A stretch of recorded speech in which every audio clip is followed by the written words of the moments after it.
glad to help you with that. Oh, no, thank you. I can manage.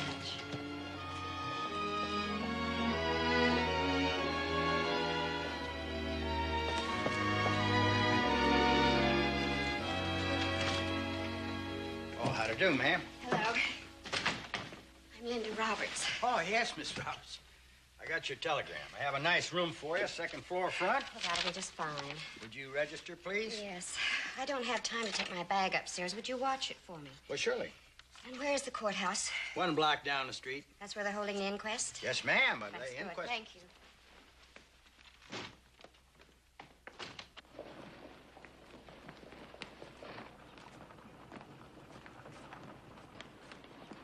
Sure glad that's over with. Yes, so am I. I'd like to say it. It's all been said, Ben. In there. Legal things have been said, but I'm not interested. You killed my boy. No matter what a coroner's jury said, it was murder, not self-defense. You should have been held for trial and convicted. If your name weren't Cartwright, you would have been. Amos, I wanted to see you dead, Joe.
Joe?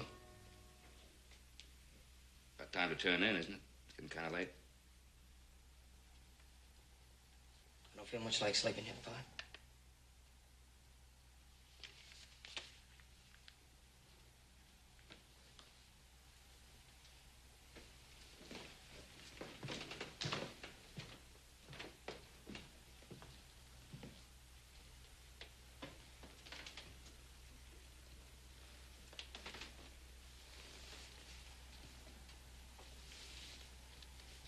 I just can't keep from thinking about Mr. Crenshaw. The way he looked at me today, things he said. You must know I didn't want to shoot Zach. I did everything I could to stop it if he just hadn't drawn the gun on me. Everybody knows that, Joe. All the witnesses testified to it. Everybody knows it. Everybody except Zach's father. No, I think you're wrong, Joe. I think he knows it, too. Deep down inside, he knows it. He just can't get himself to believe it. Awful hard for a father to admit to himself that his son tried to kill a man.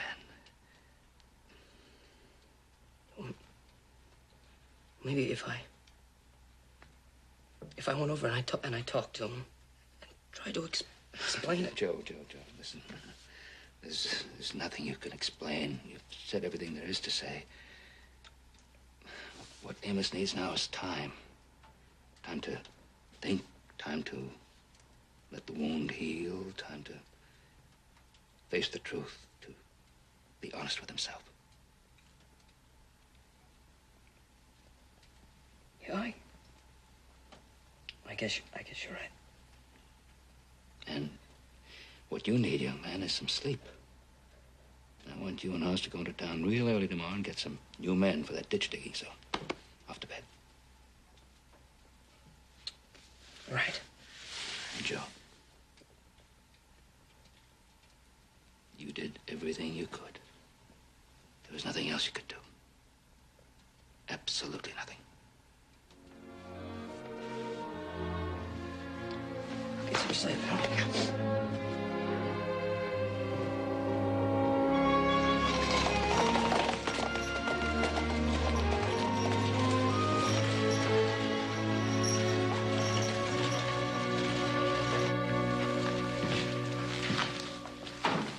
Hi, fellas. Hey, Bruno. Joe. Hey, Boss. Howdy, Bruno. couple of beers, huh? Right. We need some men for a ditching job. Joe Cartwright. Real live celebrity right here in Virginia City. All right, what's the joke? Little Joe, we're going to have to start looking at you in a new light. Had no idea you were such a valuable critter. What's it all about? According to this, you're worth as much dead as Jesse James.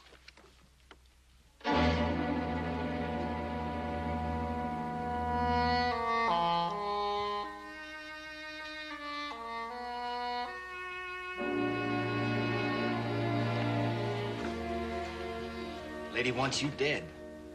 You must have done something awful bad. Promised to marry her, maybe? And then backed out? Well, I hate to disappoint you, boys, but I'm as much in the dark about this as you are. You mind if I keep this? Go right ahead. There's plenty more of them. Little lady has them tacked up all over town.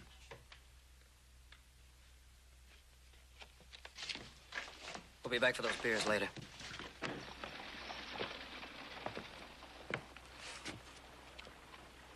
Why would anybody do a thing like that? I don't know, but I'm gonna find out. Not without me, you ain't.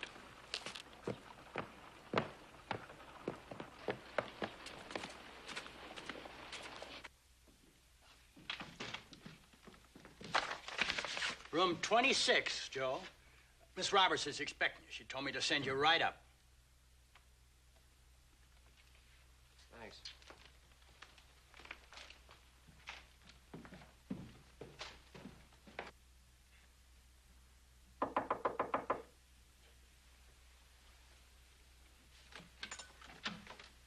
The Cartwright brothers, come in.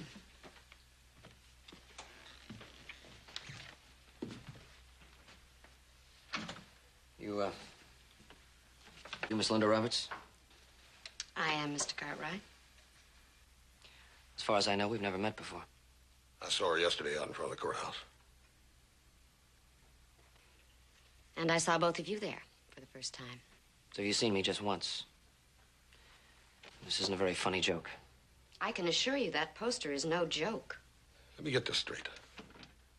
You don't even know my little brother, and yet you'll pay just any yahoo with a gun $1,000 to kill him? That's exactly right. Now you've learned what you came to learn. Now you can both leave. Not just yet, Miss Roberts. I want to know why you want me killed. You should know, and if you don't, you can wonder about that. For as long as you live. You put $1,000 on my head and you won't even tell me why. You must be out of your mind. Not at all. I'm sure you know why. I give you my word, I haven't the slightest idea. Doesn't the name Roberts mean anything to you? Billy Roberts? He was my brother and you killed him.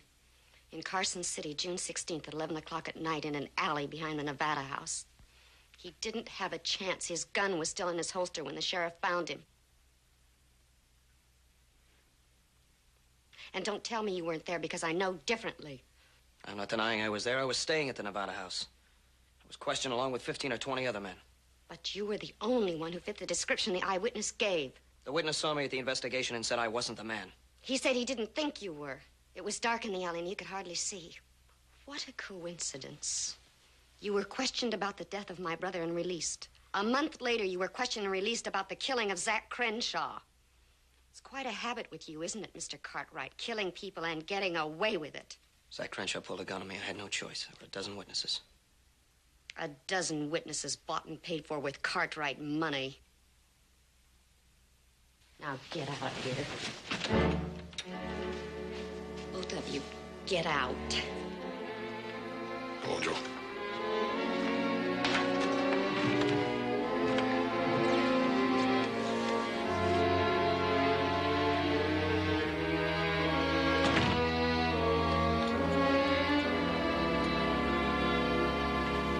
Boy, she sure has her mind made up, don't she? Yeah, she sure does.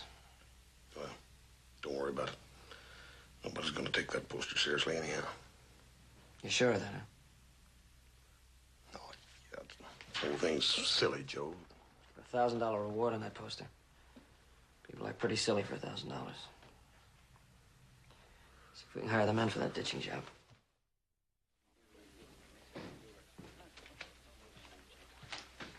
Coming down the street. He'll be here any minute. Bartender, put this on the back bar. Look, I don't want any trouble in here, mister. Then do as I say.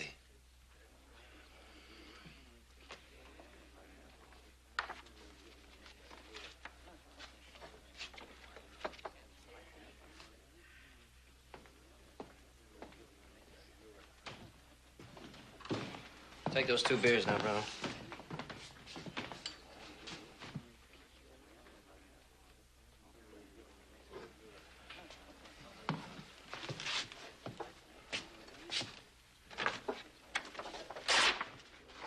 He made me put it up, Hoss.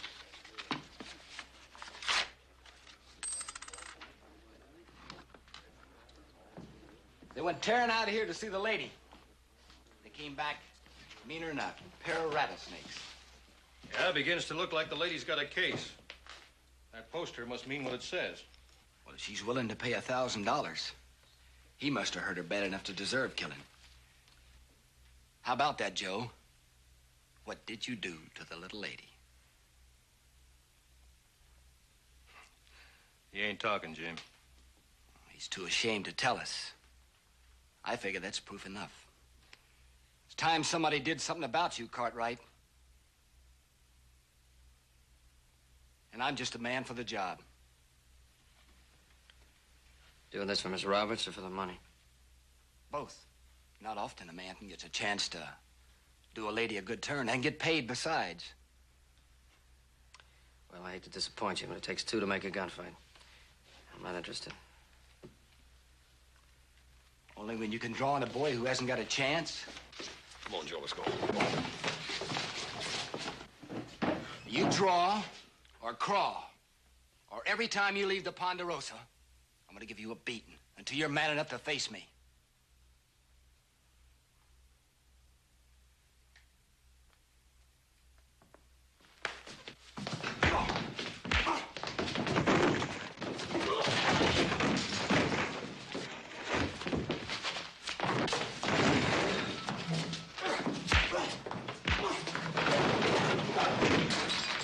Hold it. The scattergun's loaded with birdshot and rock salt. The first man who makes a fighting move, he'd stand up for a month now. What's going on here? Philly was trying to collect a $1,000 reward. Are you serious? That's what the man said. I was just on my way to see you about that woman putting them posters up all over town. I didn't figure she'd get any takers so soon. Get his gun. His too. All right, let's go.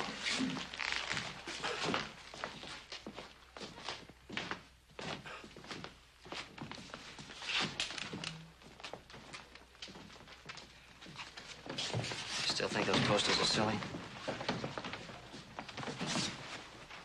Your hat, friend. Thanks.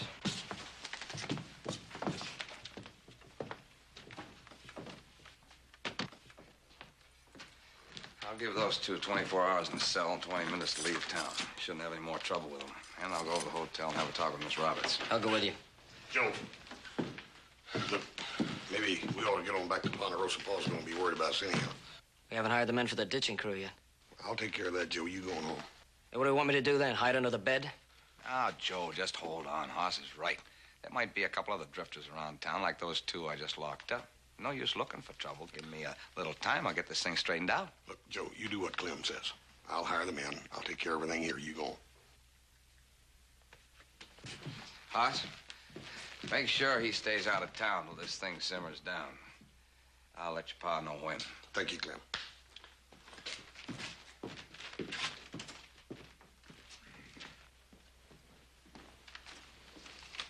I'd like to put some money in the safe, please. Certainly, Miss Roberts. It's Linda Roberts. Yes. What can I do for you, Sheriff?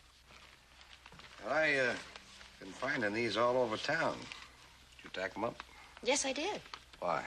I don't think that concerns you, Sheriff. Well, I do. These posters incite to murder, ma'am. That's against the law. Incite to murder? You're quite wrong.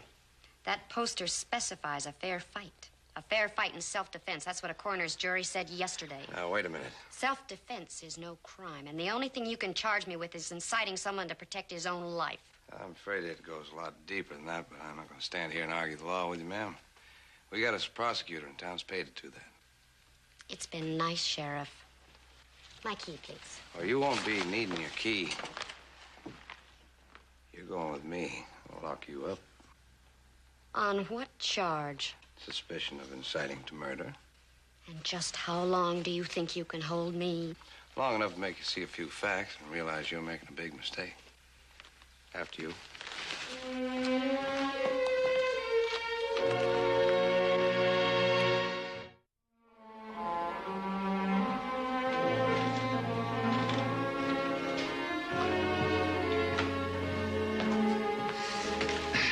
Joseph, Hoss and I have been talking. We agree with Clem.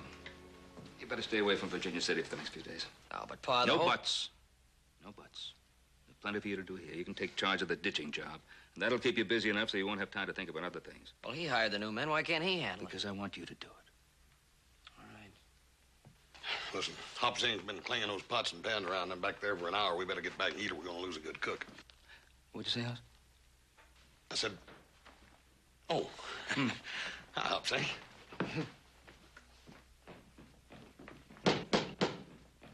Yeah, I get it. I get it. Clem, come on in. Hello, Joe. Ben. Hoss. Hop Singh. How'd you make out with the girl? Well, I put her in a cell, made her read a complete report of the inquest. What'd she say after she read that? She said it didn't change a thing. As far as she's concerned, all the witnesses were bought off. Only thing it does is reconfirm that you're fast with a gun. When she gets an idea in her head, she sticks with it, doesn't she? Mm-hmm. Woman's as stubborn as a mule and twice as dangerous. Clem, is she still in jail? Yep. They can't post bail until the court and the prosecutor fix the amount. Now, if we drop the charges, you have to let her out, right? Well, that's right, but Joseph, do you think we ought to drop charges? Well, might as well. Doesn't do any good keeping her in a cell. What about the posters? Well, I took them all down, but the harm's already been done, Ben. I can't figure out if she wants me dead. Why doesn't she do it herself? She thinks this fair play business will get the job done, keep her out of trouble to boot. Besides, I don't believe she could even fire a gun. Till a month ago, she was teaching English, deportment, and manners in a finishing school for young ladies back east. Manners. Remind me never to go back east. Supper ready, long time. Either Mr. Clem join for supper or leave house so family can eat. Clem, how about? Well, I'd like to, Ben, thanks. I'd sure like to, Hop Singh, but I better be getting on my way. Oh, I sent a wire to the sheriff of Carson City explaining the problem here. He promised to wire back if anything new turns up concerning the death of Miss Roberts' brother. Thank you, Clem. Well, good night, boys. Good night, Clem. Thanks again.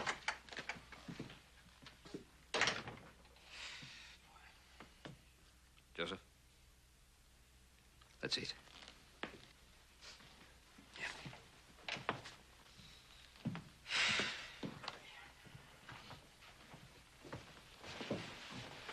It's about time. 真係啊，等成日都唔得。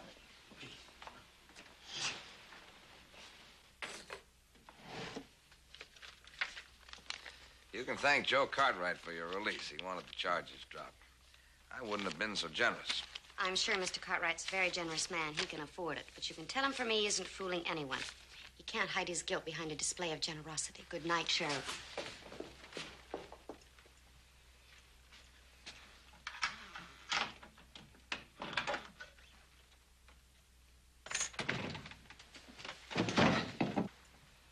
Don't make any noise. I don't want to hurt you. Just listen.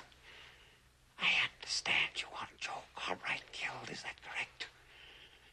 And you're willing to pay $1,000 for his death. Is that correct? Fine. I'll do the job for you. But I want to have the money in advance. How do I know you won't take it, run away, and not do it? You want your brother's killer dead, don't you? Yes, I do. Hire me, and Joe Cartwright dies. All right. But I have to open my purse. Do it. But don't turn around.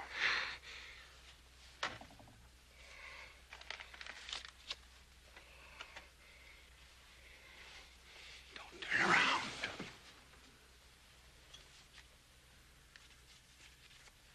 I'll be in touch shortly for the rest of my money.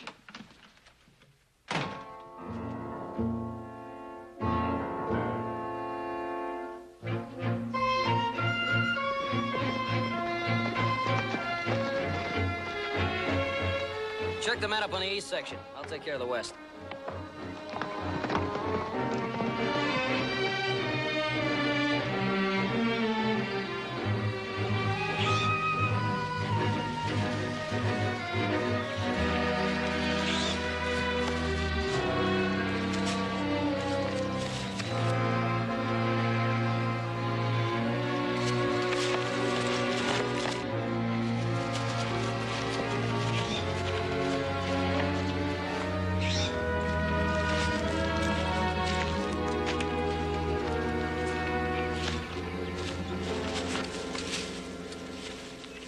You supposed to be working on the ditch up on the west section?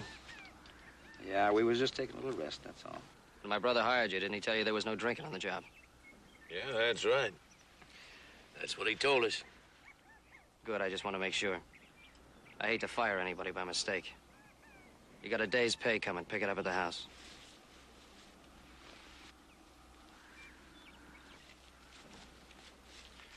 Gotta have more respect for your elders, boy. I don't see any difference between a lazy old man and a lazy young one. Don't move, boy. You know, you cut me to the quick, call me and my friend here lazy. Of course, the truth of the matter is we are. That's why we took the job. Seemed like an easy way to make a fast $1,000. Since we heard you weren't come to the town, we figured the least we could do was come to see you. A lot of people know I'm out here. They know you're working here, too. You're not gonna get away with it. We ain't gonna hide it, boy.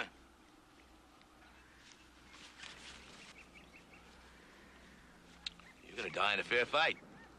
Luke's gonna shoot you, and they're gonna find you with your gun in your hand right where I put it. Then I'll tell the law how you started the fight, and Luke just had to shoot. You know, I'm a good witness.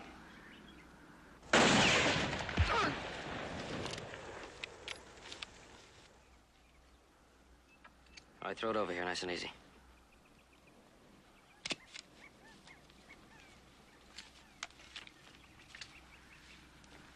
You two had better ride out. Don't stop for a long time. Won't be very healthy for you around Virginia City. Come on, move.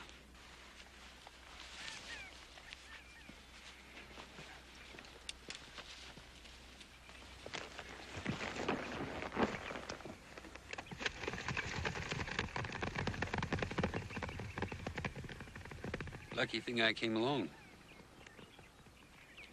If you hadn't, I'd have been dead now. I was on my way over to the Ponderosa. I just wanted to tell you that I know you didn't want to kill my Zach. I guess I knew it all along. I just couldn't bring myself to admit it. Well, I said it. I better get back to my place. Hey, Mr. Crenshaw, look, why don't you come on over to our place? Maybe have supper. I know Pa would like to see you. No, thanks, so. I don't think so today. Started digging a new well on my place. Just to keep busy. Besides, a man has to get used to being alone. You say hello to your father for me. Goodbye, Joe. Goodbye, sir.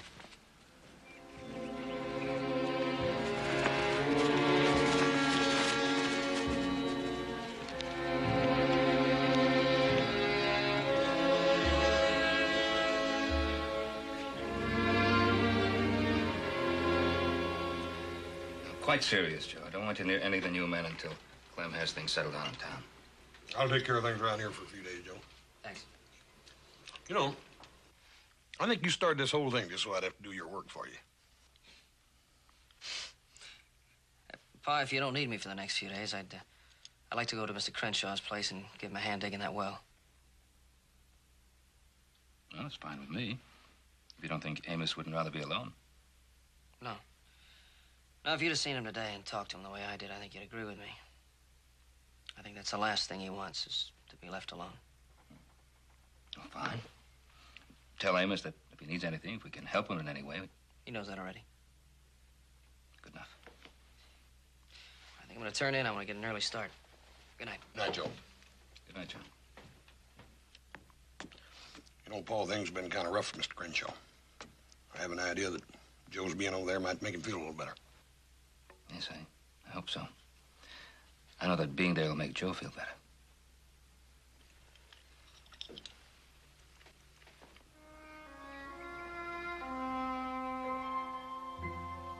I'm gonna start work on the new well tomorrow, Zach. I saw Joe Cartwright today. I told him I was sorry about the way I'd been acting. I told him I was trying to get used to being alone. I could see he looked bad. He'll be coming around for a visit soon. Real soon.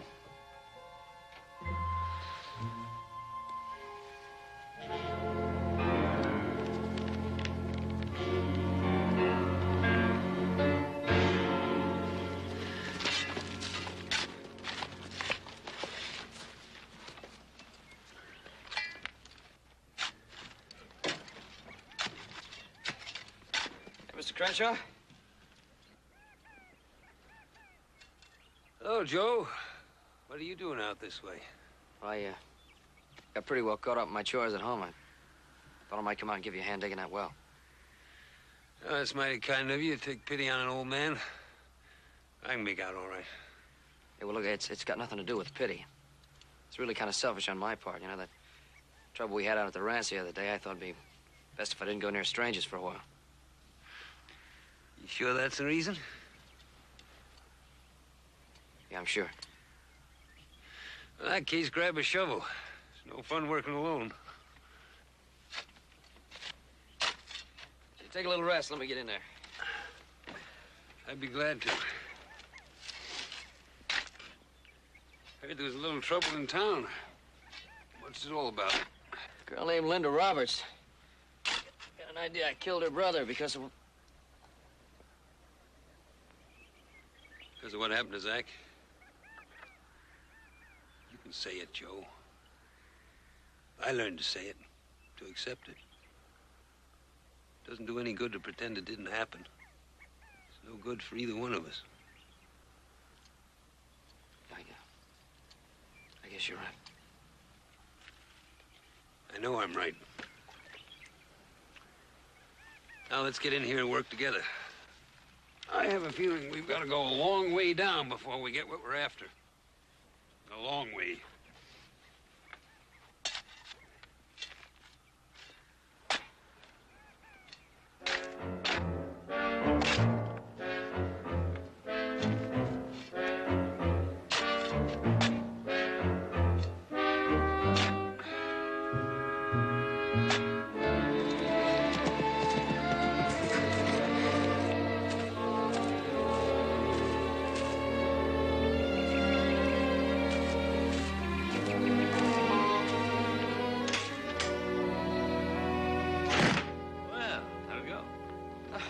How you doing?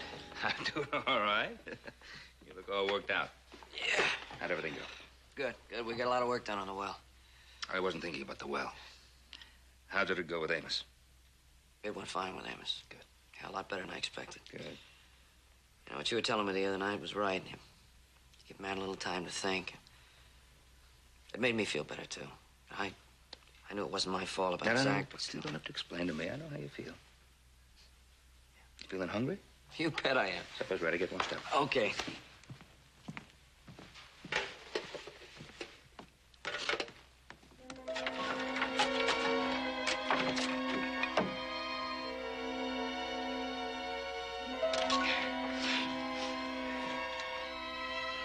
We did good today, Zach. It won't be long. It won't be long, I promise you. Well, ain't deep enough yet. But it will be. It will be.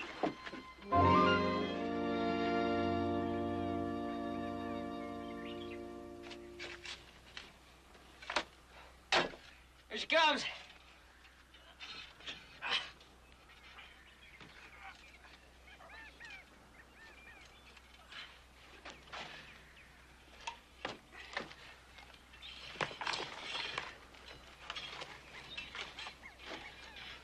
Coming back. Right. Let her go.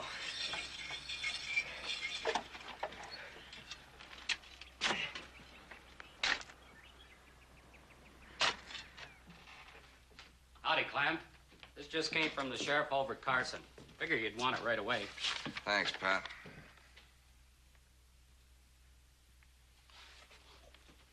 Kind of a surprise, ain't it? Yeah, sure is.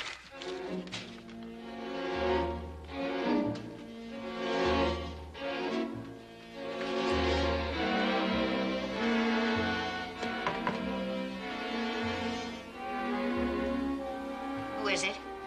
Sheriff. I think we've said all there is to say, Sheriff. Oh, I don't believe we have said it all. I just got word from Carson City concerning the man who murdered your brother.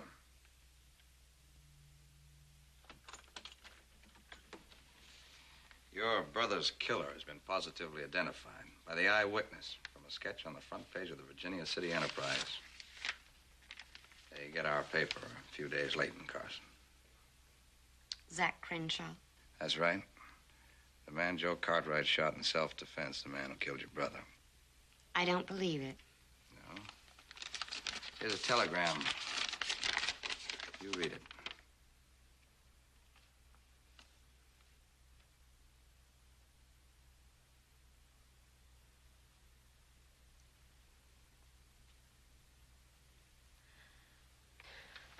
I don't know what to say. Well, I'll tell you what to say. You make sure the word spread as fast as possible that you've canceled your offer, just in case somebody's thinking of trying for that $1,000.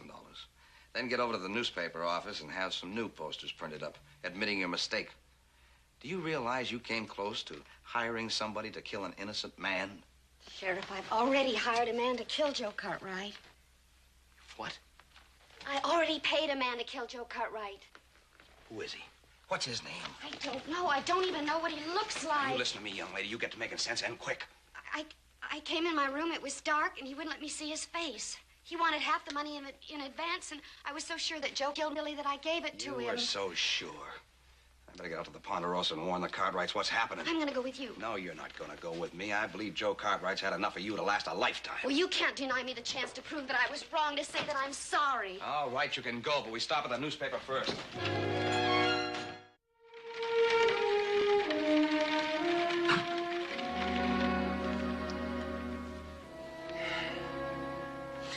You have no idea who it was that you hired. I've told you everything I know, Mr. Cartwright. I'd give anything if it hadn't happened, if I... Was there anything distinctive about the man's voice, the way he talked, the way he walked, anything at all? His voice was muffled. Other than that, nothing. I'm so sorry. Well, grateful for trying to help us. I was so sure. I've been so foolish. Well, Clem, it sure doesn't give us very much to go on, does it? Nope. Could be almost anyone. It could be one of those two men Mr. Crenshaw and I booted off the ranch the other day. Yes, could be. What's this you're talking about? Oh, two of the fellas like the one in the saloon looking for easy money. I'm inclined to think that when the news gets around that the offer has been canceled, whoever it was took the $500 is just going to get out of town and forget it. Well, I think so, too. The Enterprise is printing up those special posters right now. They put the story on page 1. 2 or 3 days should be all over. But that's 2 or 3 days. Joe, I wouldn't go near any strangers or any of the new hands until then. Don't worry, I don't intend to. Al, I better take Miss Roberts back to town and get to putting up those posters. I should stop at Crenshaw's on the way back. He'll have to know about his boy sooner or later. Hey, Clem,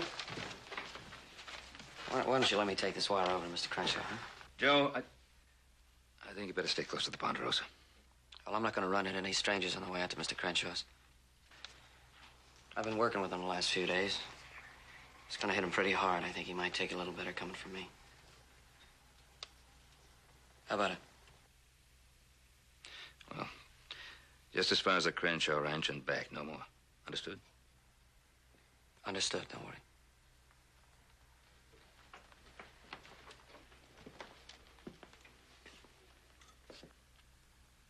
And you stop worrying. Everything's going to be all right. If anything happens to you because of what I've done, I'll never forgive myself. Hey. Come on now. I just told you everything's going to be all right. You go back to town, get some sleep. You'll feel better tomorrow.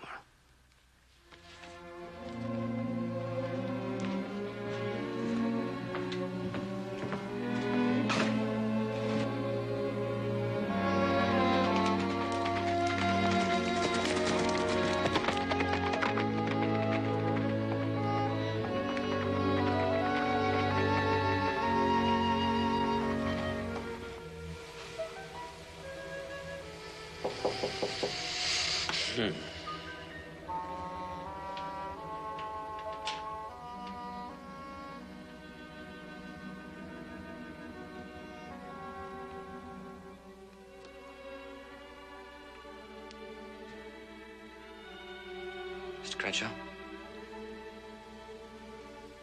Mr. Crenshaw? Zach?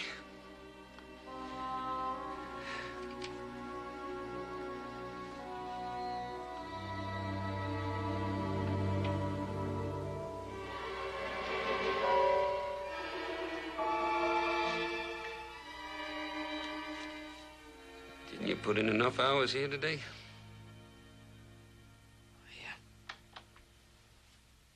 Just want to come over and talk to you for a little while. Talk to me? Sure. Come on in. You want to talk to me, huh? Sure.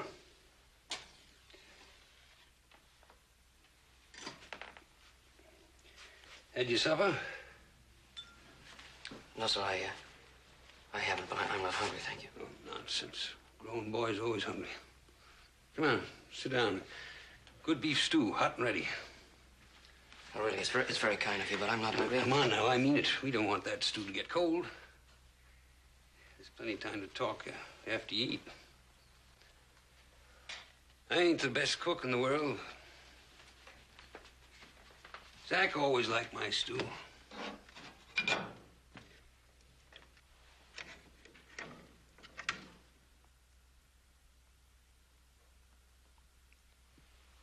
Mr. Crenshaw, I came over here to talk to you about Zach.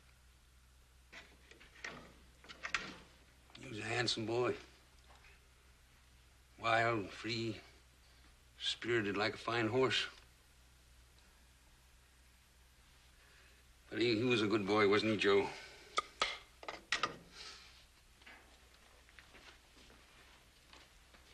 Now, you eat your stew while it's hot. Zach didn't like to let his stew get cold. Mr. Crenshaw, I have a wire from Carson City I think you should read. For me? sheriff in Carson sent it to Clem, and I asked him if I could bring it to you.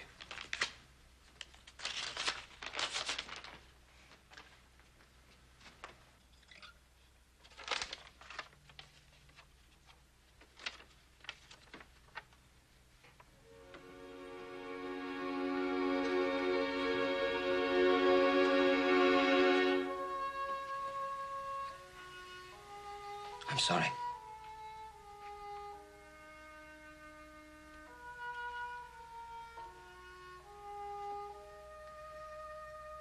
Where'd you get this wire? I told you the sheriff in Carson sent it to Clem. I knew what you said. It isn't enough that you murdered my son. Now you're making up stories to make him look like he was a killer like you. You don't fool me. Not for 1 minute. Mr. Crenshaw, I know this is hard for you, but I'm not the only one you don't fool. Linda Roberts. She knows what you are. She knows you murdered her brother just like you murdered my Zach. She gave me $500 to kill you. Ain't that I wanted the money. Just that I didn't want no one else doing it. All the time we've been digging that well, I've been planning on how to kill you. Mr. Crenshaw, you have to listen to me. Linda Roberts knows I did not kill her brother. She came to the ranch today and said she was sorry, that she was wrong.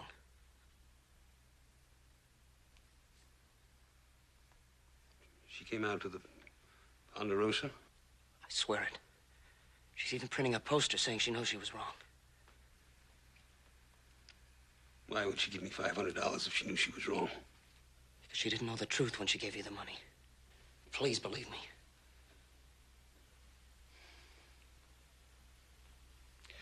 You ain't eating your stew, Joe. It's getting cold. Why don't you put down the gun and I'll eat. Sure.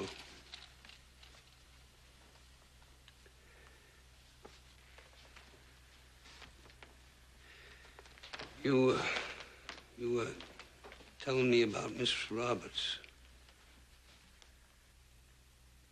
Yeah. She knows she was wrong. That's what I was telling you. Wrong? Yeah, no, I remember. Yeah, your stew's cold. I'll get you some more. Zach always liked my stew.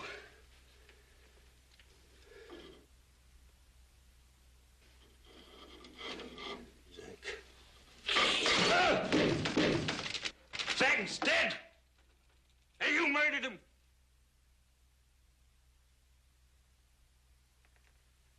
You may be able to fool Miss Roberts, but you can't fool me.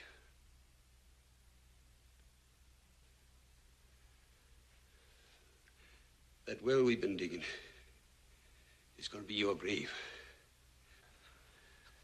My father and the sheriff know I came out here to see you. That don't matter. They think I'm your friend. I saved your life. I was going to kill you that day. That's why I was following you. But I had to talk to Zach first. Then I got a better idea. I got $500 from Miss Roberts. And I let you help me so folks would think we were friends. That wire is a lie! Tell me it's a lie!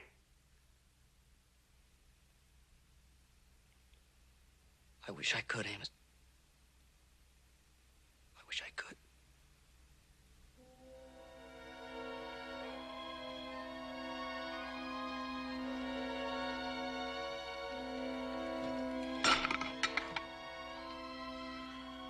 Why, Zach?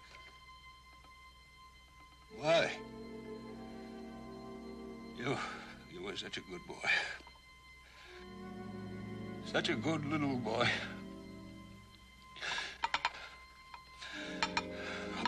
Help me! Oh, God, help me!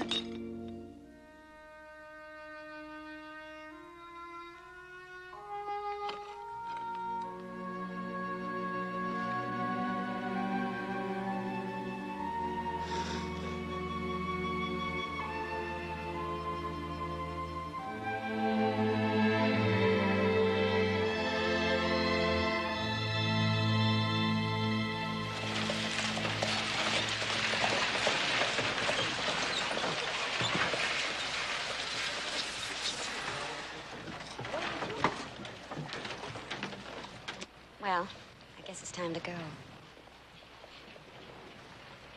I know I said I'm sorry so many times, but... But it's silly to say it again. You have a good trip and take care of yourself. I will. Mr. Cartwright. Bye-bye. Hoss. Bye, ma'am.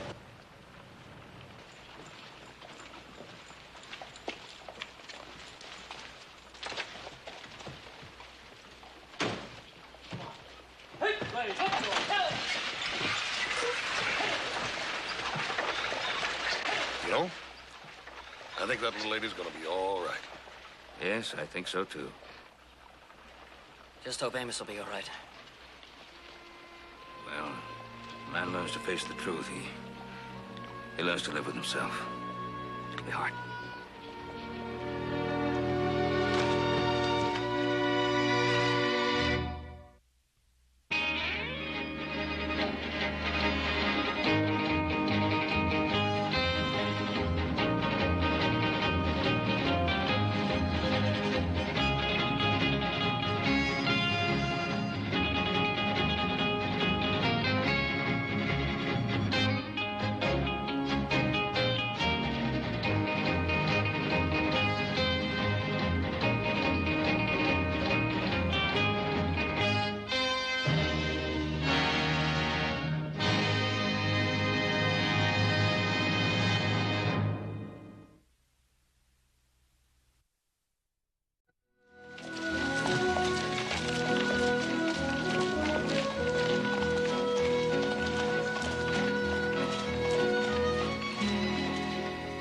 Are you sure you haven't bit off more than you can chew, Ben? No, George, I don't think I've bitten off more than I can chew.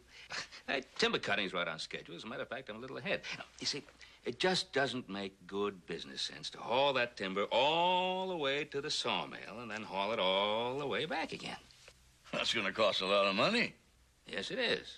But don't forget that Army contract includes a stiff penalty clause if I don't deliver on time. And that is a lot of money, and it's lost money. It just makes a whole lot better business sense to build a new mill right where I'm cutting the timber. Well, I'll have to take it up with the other directors. And with a loan this size, we'll have to deal direct with the San Francisco bank. All right, George, thanks. Please, do your best to speed things up. I need that machinery in 2 weeks. Yeah, I understand, Ben. At the stage. You know, it's the first time in months that stage's been on time. Yeah, well, you better get out there. You don't want your cousin Clarissa waiting in that hot sun. No, I don't. Now, remember, Ben, you promised me I could meet her. You'll meet her. All right.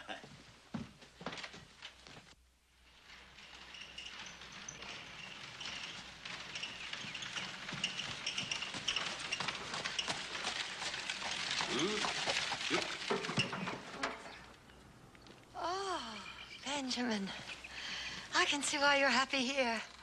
This is one vast, peaceful sanctuary. That's exactly what it is. It's your sanctuary while you're visiting here with us. Oh, I bet you can use the rest, huh? You did a lot of traveling. The Franklins in Ohio, John and his family in Virginia, the Wilsons in Oregon. You make me sound like a wandering wake. Hey, Cousin Clarissa.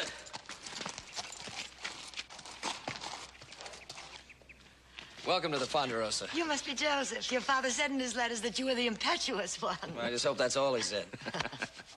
Hey, you two trying to keep her all to yourself? Howdy, Cousin Clarissa. Your horse. Yes, sir. Hope you can stay a while. What is this, a calculated plot to acquire a housekeeper? No. You're going to be a welcome guest. I won't be an idle guest. You wait and see. Come on, Ben, show me the house.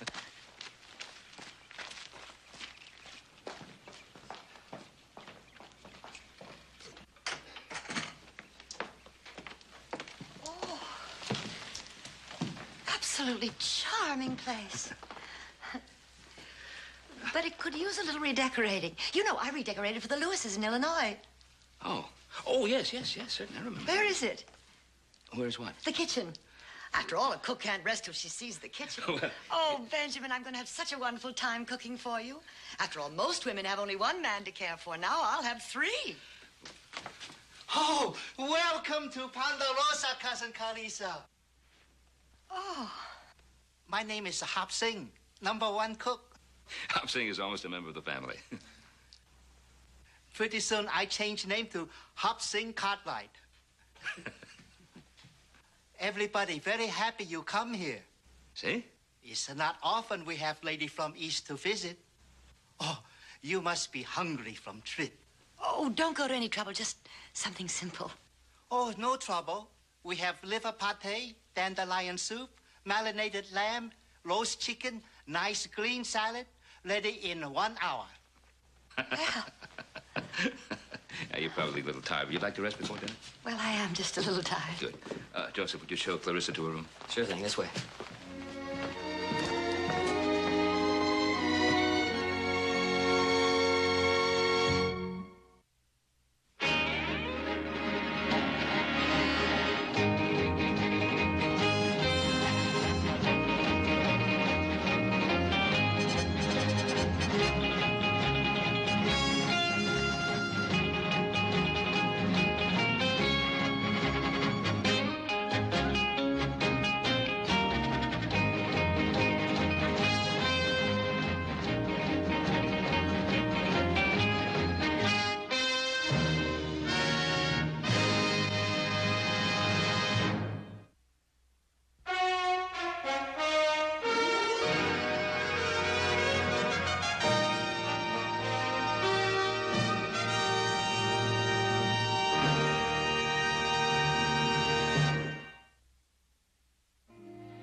What a pity my stay can't be longer.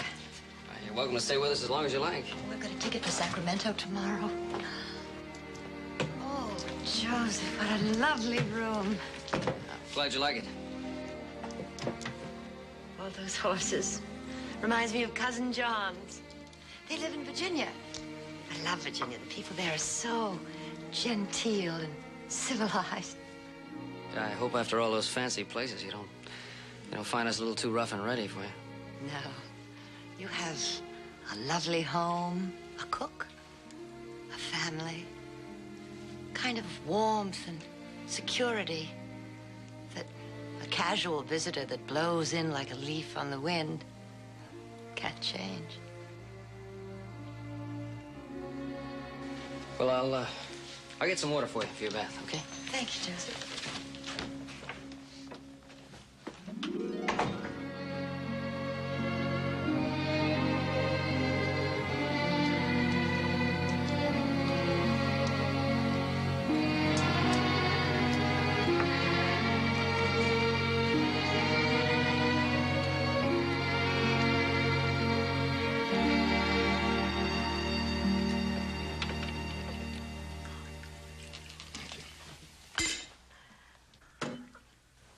You no like dinner? Oh, it was very good, Hop Sing. I guess I was just too tired to be hungry. Hop Sing, the next time you make roast lamb, put some basil in it or rosemary. It makes it taste better. Oh, sure, Missy Carissa. Basil or rosemary. You bet.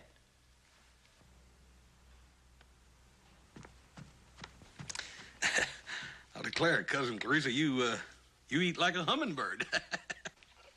Well, I guess I just don't believe in living to eat. Would you like a little more wine? No, thanks. It's very good for a domestic product. I bet you could get some French wine in San Francisco, hmm? Giorgio Russ's wine always tasted pretty good to me. It's chilly in this altitude in the evenings. Excuse me, I'll get my shelter. Oh, no, Joseph will get it for sure. Oh, no, he wouldn't know where it is.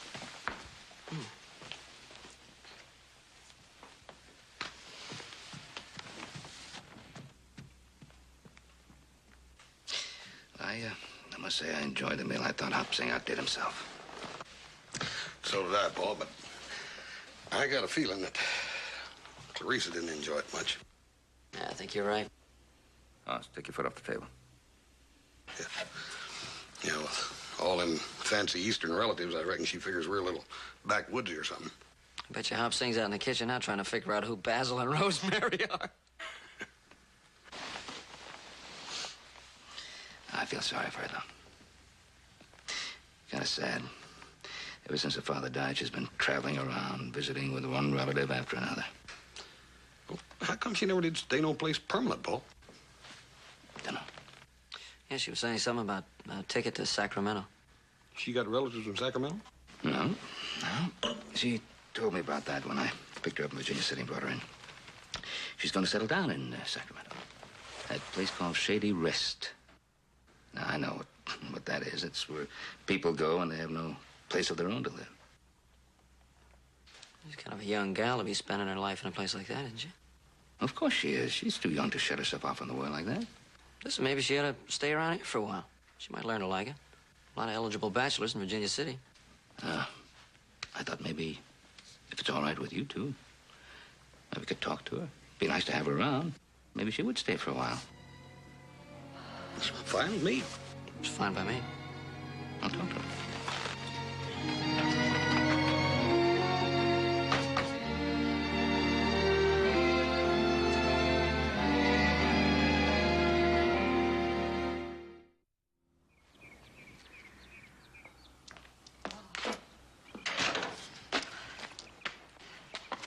Joseph?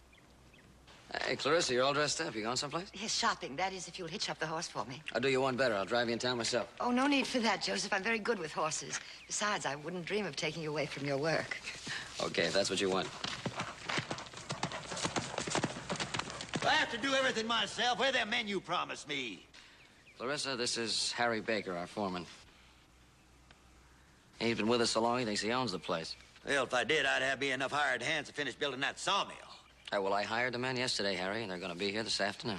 Well, they'd better be. I ain't the boss's son. I can't sit on my hands the way you do. Sit on my hands. Well, you old coot, you haven't done a lick of work in 20 years. It hasn't been from the back of a horse. Well, you hold up your end, I'll hold up mine. Well, go get your hand held up. I got to hitch up a buggy. Mr. Baker, just a minute, please. You're an employee here, Mr. Baker. If I ever hear you speaking to Joseph like that again, I shall have no choice but to tell Mr. Cartwright to have you discharged. Well, I see there's a new boss of the Ponderosa. Ma'am? That will be all, Mr. Baker.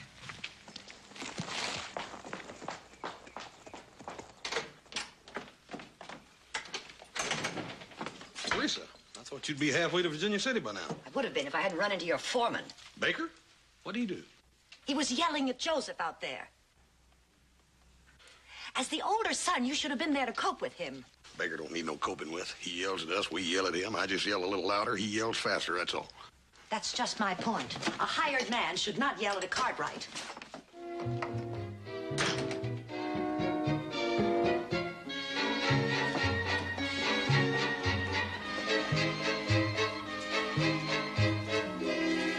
May I help you, ma'am? Would you tell the manager that Miss Clarissa Cartwright is here? Yes. Oh, Miss Cartwright.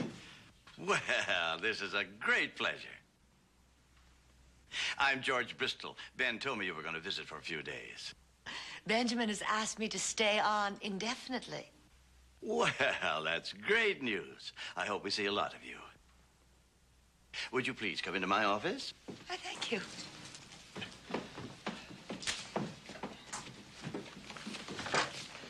Miss Cartwright, will you have a seat, please? Well, thank you. Ben has told me quite a lot about you.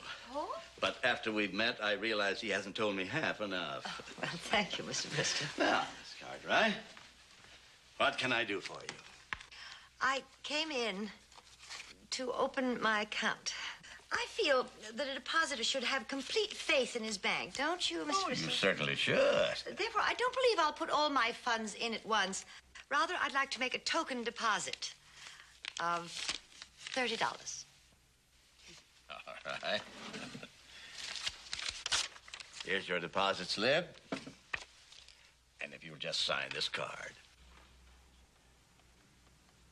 Your money is quite safe, Miss Cartwright. As you know, we handle Ben's account. Oh, incidentally, would you mind telling him that I have heard from San Francisco and there will be a short delay in our transaction? I'll give him that message. I'm very surprised Benjamin isn't doing business directly with San Francisco. Well, I've always handled Ben's account. Benjamin is such a kind man. Yes.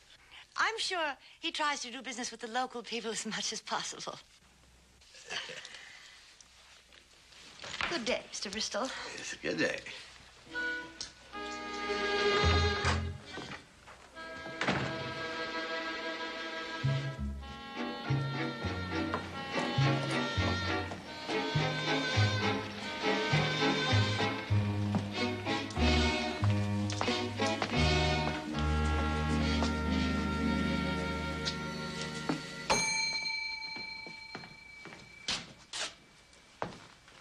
Good afternoon, ma'am. What can I do for you? I'm Clarissa Cartwright. Are you the proprietor? I sure am. Proprietor, owner, clerk, all rolled up in one. In that case, you may help me. I'd be glad to. Clarissa Cartwright, huh? You must be Ben's cousin from back east. It's a pleasure to meet you. Thank you. I'm looking for some curtain material. These are very nice, but they're not exactly what I'm looking for. Well, you may order anything you like, right from San Francisco. Here are the samples. Well, while I'm looking at these, have you any slippers? Yeah, what is your size, ma'am? Oh, they're not for me. Gentlemen's slippers. Yes, ma'am. Howdy, George. You busy? Not for you, Roy. Come in, come in. I got it all ready for you before you even ask. Here's a campaign contribution from the Virginia City Bank. Oh, gee, thanks very much. Oh, don't thank me. It's a privilege to help you get reelected. Ben Cartwright has promised to run my election campaign for me again, same as usual. Well, is he going to have time entertaining his cousin and all? I heard that she's here. Have you met her? Yes, I have. Is she planning on staying a while? Well, that's what I heard. I got a couple of posters here. I'd like to leave them with you. If you see your way clear, you could put them in the window. Thanks very much for this. Well, you sure know good merchandise, ma'am. With the curtain material you ordered, that comes to $268. Well, you just put that on Mr. Cartwright's account, will you? Were you sure this will be all right with Ben? Well, I told you I'm a Cartwright, didn't I? Yes, ma'am. I'll just wrap these things up for you. Put this with it. Don't forget the French Burgundy I ordered, will you? You bet. I'll remember. Howdy, Seth. Oh, hi, Roy. Oh, Miss Cartwright, this is Roy Coffey, the sheriff of Virginia City. This is Ben's cousin. Howdy, ma'am. I heard you was paying us a visit. It certainly is a pleasure to meet you. Thank you. I'll pick those up in about an hour. Hope to see a lot of you. I doubt if I'll have any dealings with the law, Constable. Good afternoon, gentlemen. What was that she called you? Constable. That means sheriff in the East, I guess. Well, different places, different ways. She sure is a fine lady. Ordered real French wine. Biggest order I've had in months. Hey, this is my lucky day. Now you'll be able to make a nice contribution to Roy Coffey's election campaign. I'll leave a couple of these posters here. You can put them in the window if you're minded. Thank you, Seth.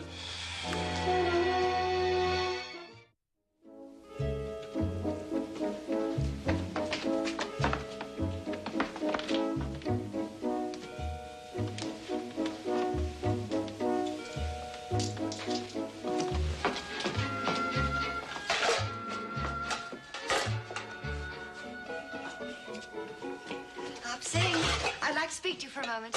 Supper ready. Half hour, Cousin Clarissa. Oh, Hop Sing, I am not your cousin. Oh, sorry. Hop Sing all time forget. I bought some new pots and pans. Those old ones should have been thrown away a long time ago. It's Hop Sing's job to buy everything for kitchen. Nobody else touch kitchen. You have more than enough to do, Hop Sing. I'm glad to be of help. Fry pan is too small. Mr. Hoss eat more egg than I can cook in this all by himself. Perhaps Hoss eats too much.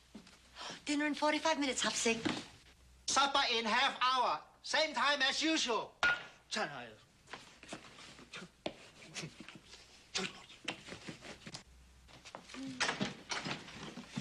Oh, your boots, Hoss.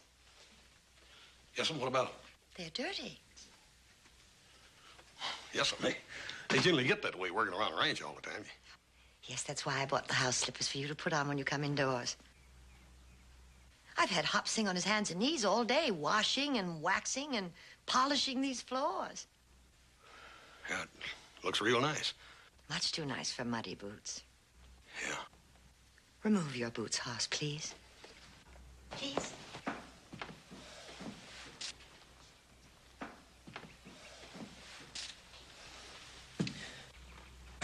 Just hold it right where you are, Joseph.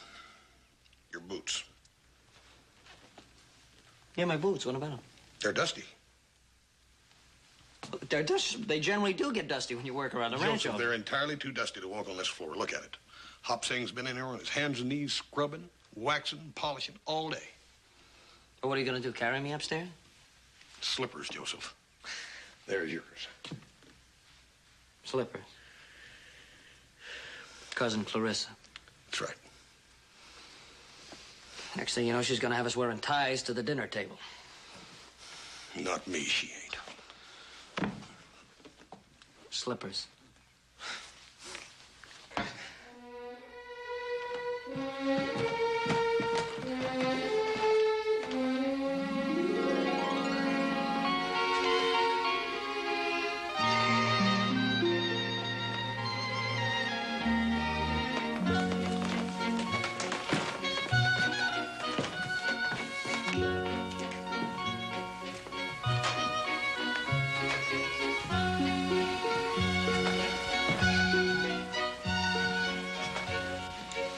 Well, aren't you going to tell me how nice the room looks?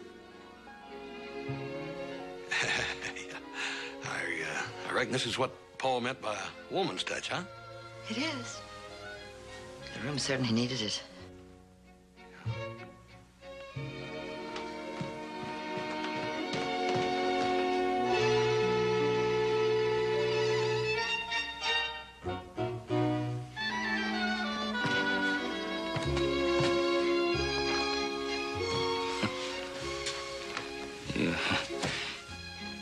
You've been kind of busy, Clarissa. Well, if it makes you happy, it's been a labor of love.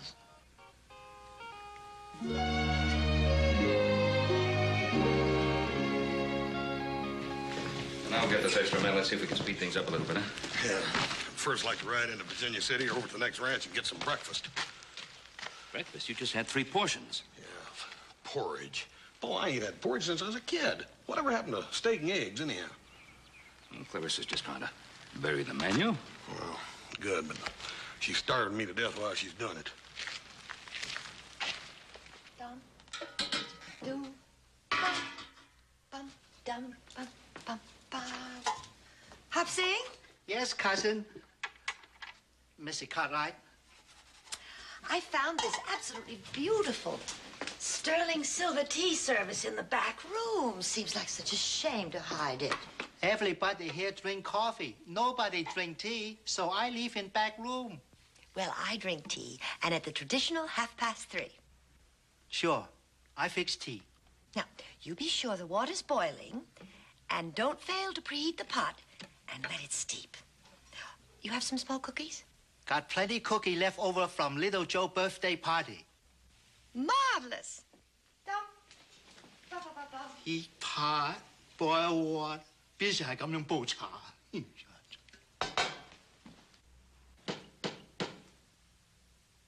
Hop Sing! Hop Sing!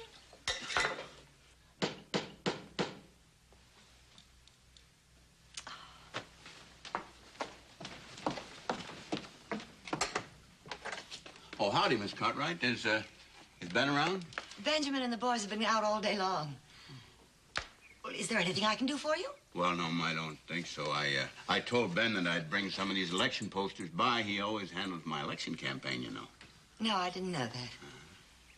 Won't you come in and have some tea? Well, thank you. Say, those flowers are beautiful, aren't they? You sure fix this place up? Hop Sing! Sit down, won't you? Thank you, ma'am. Constable Coffee will have some tea. Coffee will have tea. It's very funny. Re-elect Roy Coffee for sheriff.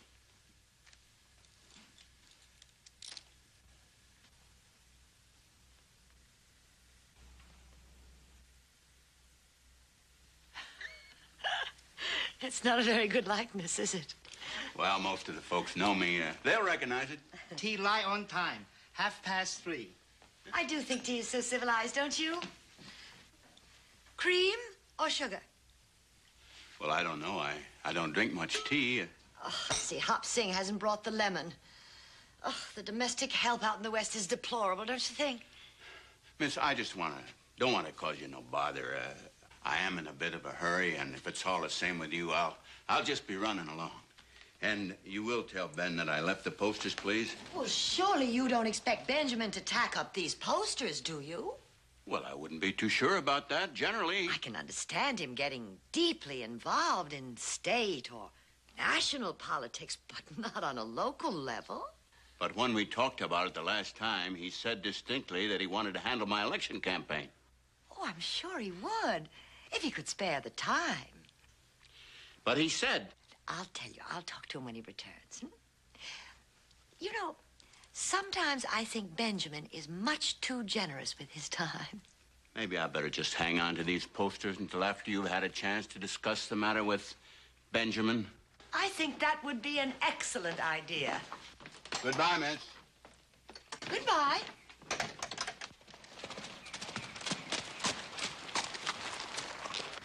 Thank you, Jay.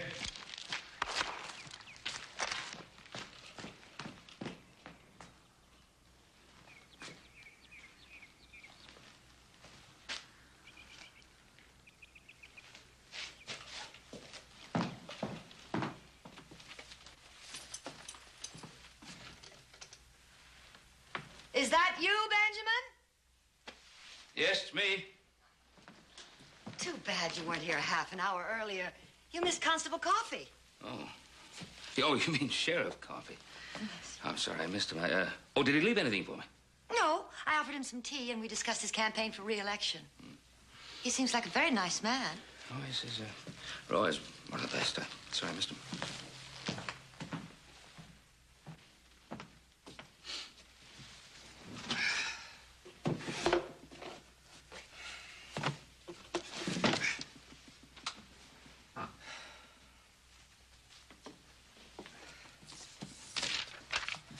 Something troubling you?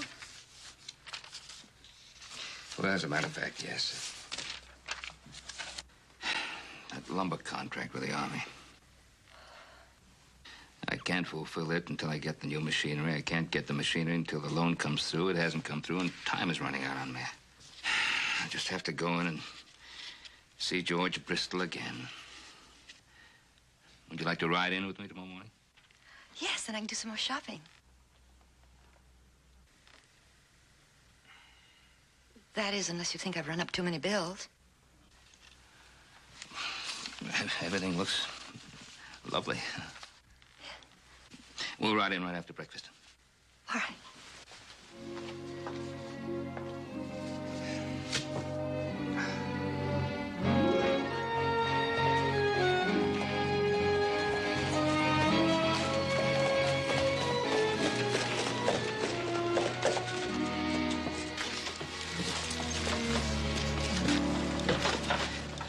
Clarissa, you finish your shopping, and then we'll meet you at the hotel for lunch. I'd like that very much.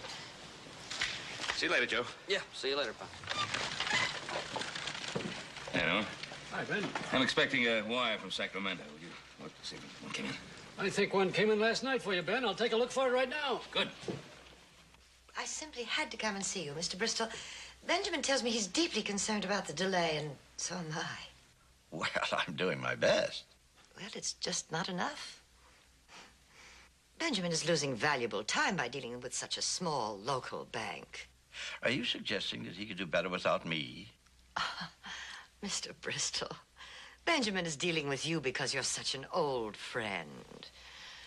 But I think you'll agree he's paying a great price for that friendship. Friendship?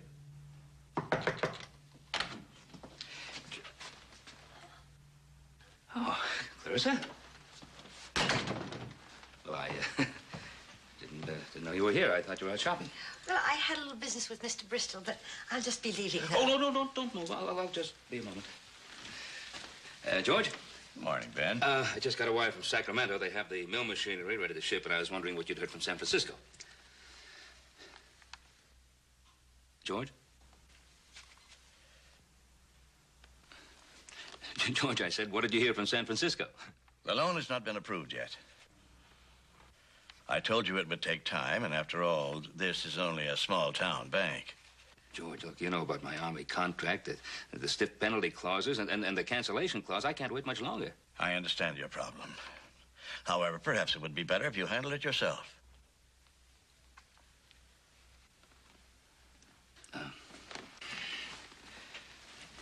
Clarissa, perhaps it might be better if you finish your shopping now, and I'll meet you back at the hotel. I want to talk to George a moment. That won't be necessary. There's nothing more to be said. George, I don't know why you've got your back up like this. If you don't mind, I have work to do.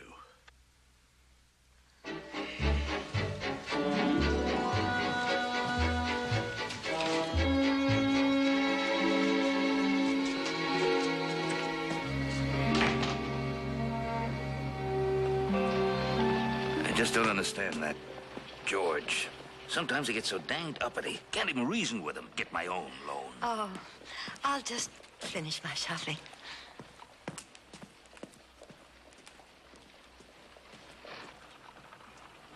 Oh, Roy.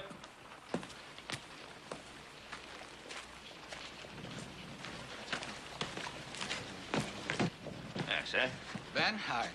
Roy, and Clarissa told me you came by yesterday. I thought you were going to leave some of those posters for me. What with the mill you're building, I figured that you'd be much too busy to get mixed up in local politics. Well, I don't even know if I'm going to be building a mill, but I've been running your campaigns before. Don't you want me to run this one? Thanks just the same, but I just couldn't take your valuable time. Well, my time's valuable, too. What can I do to help? Roy? What's the matter with you? You know, you're as grumpy as a grizzly with a sore paw. Now, I told you I was going to run your campaign. I'm going to. Well, I thought you were all tied up with the mill. I am tied up with the mill. But I've built mills before, and I'll build them again. That doesn't mean I'm so tied up I can't help you. Ben's right. Yeah, I guess he is. A little plain talk usually straightens things out. Pity more people don't know that.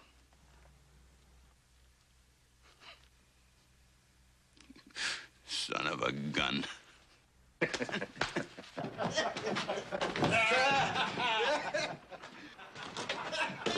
Hey. What are you fellas doing here? I thought you were working up the North Range. Well, you thought wrong, Mr. Cartwright. Me and the boys decided to come into town and have ourselves a drink. Oh, really? Yeah, well, that's fine with me, but if Pa finds out about it, you're liable to find yourself without a job. Well, he's going to be a mite late. Because in case you didn't hear, we quit. Hey, wait a minute. What do you mean you quit? Quit! When some female comes into the men's bunkhouse, hangs up curtains, pours out all our whiskey, and then starts ordering my men around, I am through. Through.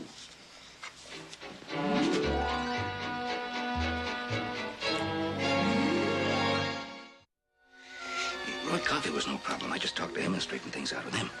And Baker, well, you know, anytime he's blown up and quit, I can talk to him, but Mr. George Bristol, well, that's a horse of another color. He just froze up completely. Did you ask him why? When Mr. George Bristol freezes up, he's harder to get to than the gold in the Denver Mint. Well, how come it turned against you all of a sudden, Bull? It must have been Clarissa. She was sitting in the office when I walked in. She sure has the knack of saying the wrong thing at the right time. She sure does. She sure gets under my skin. Hop Sing ain't been the same neither. No, she doesn't do it deliberately. She just does it. Well, Paul, in that case, how come the relatives keep asking her to come and stay with them all the time? Because they need her. They use her. Anytime they need somebody to take care of the baby, take care of the house, do the house cleaning, the cooking, and there's no help in the house, they send for good old Clarissa, and she goes. Because she has to. The only way she can pay for her keep. Has nothing but her pride. Took care of her father long enough until the day he died and left her with nothing and an old maid. How do you think the relatives are really using Clarissa? What's that supposed to mean? I just like when she came here. We didn't ask her to be the maid, the housekeeper, the cook. That was all her idea. Maybe she's done exactly the same thing with the rest of the relatives. That's right. May have something there. But she just likes to keep busy.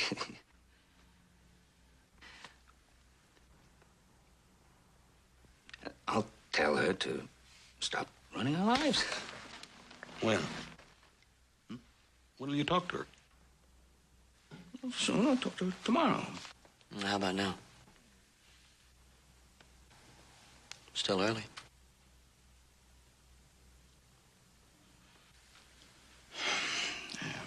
Think about it.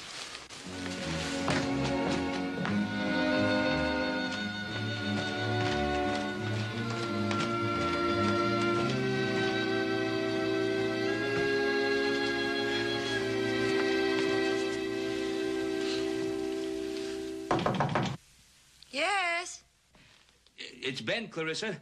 May I come in? of course, Benjamin.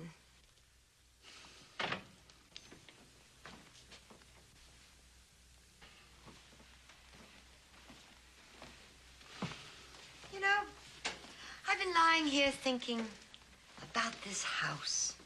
Everybody's so good to me. The warmth, Benjamin. The love.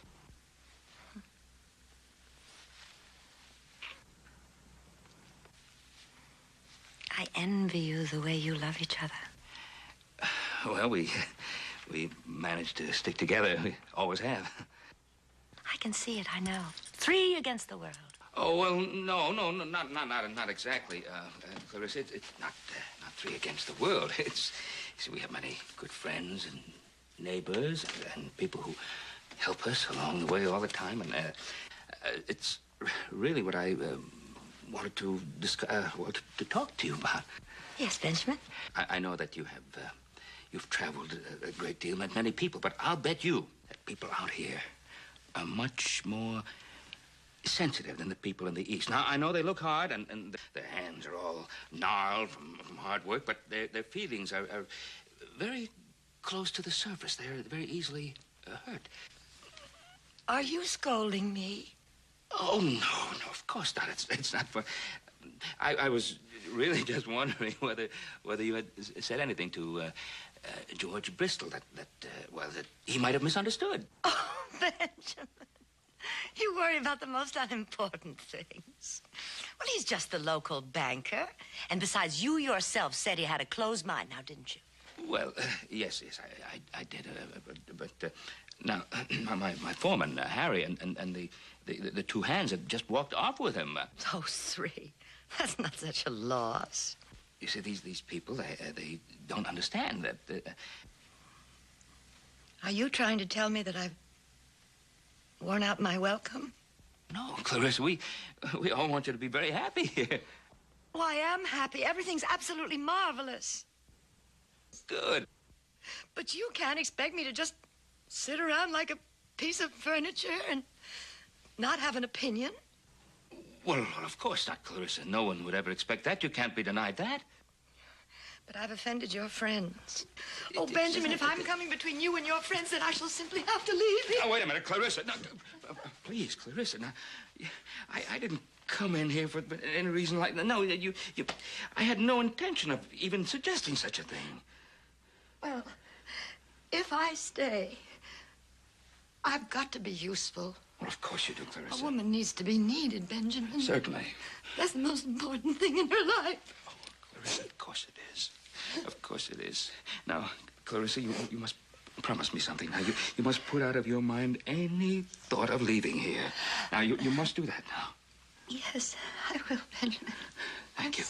Thank you. Now, I know you must be tired, and, well, I'll leave you, and we'll see you in the morning. Yes. Good night. Good night.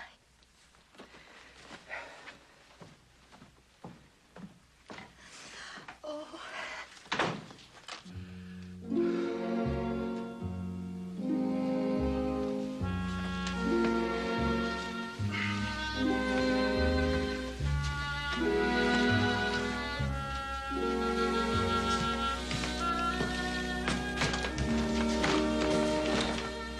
How'd you make out? Well, she wanted to leave. Is she going to? No, I talked her out of it.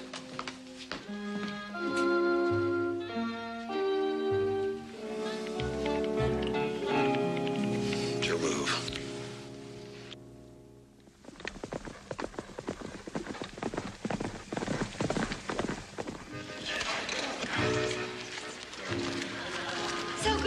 Hello, Mr. How do you Coffey. do, Cartwright? Mr. Peterson? Miss Cartwright, you haven't met my wife, Elvira. How do you do? My, you must be happy to be settled down after all your wanderings. Did Benjamin tell you I was a gypsy? No, it was Emily Durker. Emily Durker? She works in the post office. She mentioned how your letters to Ben always had a lot of different return addresses. Well, I have a very large family, Mrs. Peterson, and I love them very dearly. Come along, Elvira. Let's sample Hop Sing's punch. Say, some punch, Sherry? Thank you, ma'am.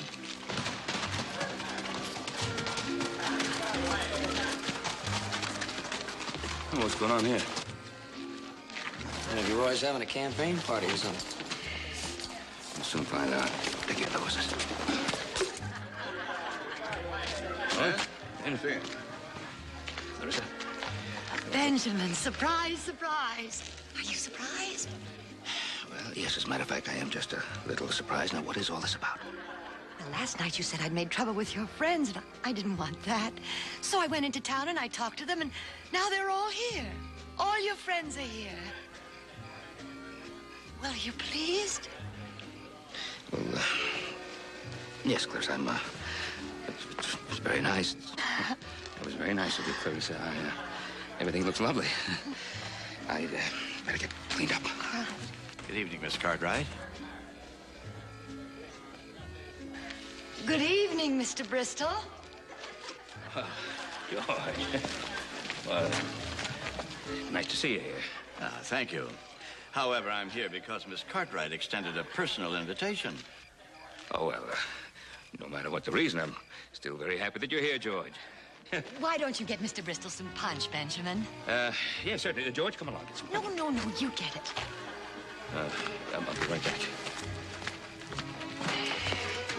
Cookers are good. What's the occasion? Clarissa's idea for patching things up. I gotta get this punch to George. What's the big hurry? I don't want Clarissa to have a chance to say anything more to him. Stop worrying. You got nothing to lose. Most of these people don't talk to you anymore anyway. Oh, Ben. Hey, that Pete Jenkins that's running against me, he could get an awful lot more votes than we first figured. What'd you say, Roy? Well, Pete Jenkins is going around the county and making speeches and talking to folks, and from what I've been hearing... It's a very nice party, Miss Cartwright, but I'm wondering why you invited me. Well, I was hoping you'd make it up with Benjamin. Make it up. A man has to be generous, don't you think? So I thought maybe you could set up some meetings, like here in Virginia City at the town hall and some other towns in the county. My cousin Benjamin's been very good to you. Yes, that's quite true. And I know you're grateful to be of service to him. Grateful to be of service? There. I knew you weren't too proud to recognize the obvious. I thank you for setting me straight, Miss Cartwright. Well, I'll talk to you about that first thing in the morning, Roy. All right, fine. To George? Well, here's that punch. Not now, Ben. I'm going home. George, wait a minute now. We ain't going home. The party just started. Well, it's over as far as I'm concerned.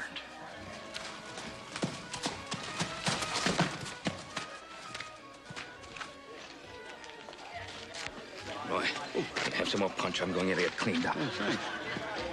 Hey, Harry. I'm glad you could make it. I want my money. Hey, now, come on. Now, forget that money talk. You've been with us too long for that. I ain't working for no female. All right, you don't have to work for any female. We got that all straightened out. You can take the curtains down in the bunkhouse, and you can even keep a little whiskey in there if you want to. How's that sound? Fine. All right, then forget about it. Go on and get some punch.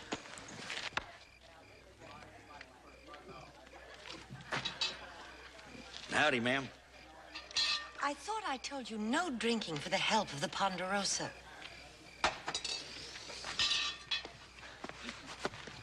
Hey, Harry, where are you going? What about that punch? Hey, Harry, what the heck's this all...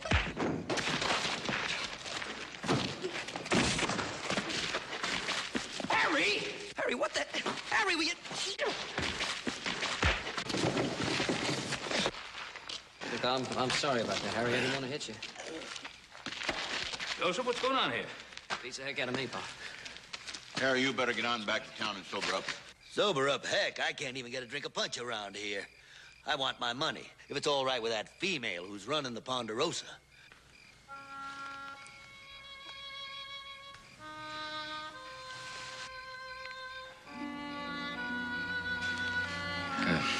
Joe, get him his money. No, please. Don't go. Please, everyone, stay. Oh, I didn't want to cause any trouble. I just wanted to help. Ben, they're your friends. That's the most precious thing in the world. And I came between you. Please. Clarissa, it's all right. No. No, it's not all right. It's not all right until you're friends again. Then it will be all right. Well, I've always been a doggone hothead, Mr. Cartwright. You know that. You've always been a good foreman, Harry. Joe, what are we fighting about anyway? I can't remember, Harry. And I'm sorry, Ben. I think that I could have been more tolerant. Well, Hop Sing has made some cookies. I'll get them.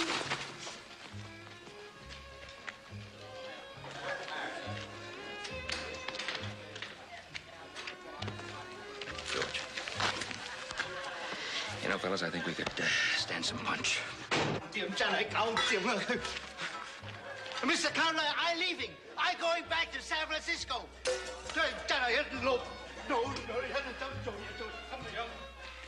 Son of a gun. She done it again. I'll go get him, Pa. You know, Ben, I think I'm beginning to understand that lady. Really? Yes.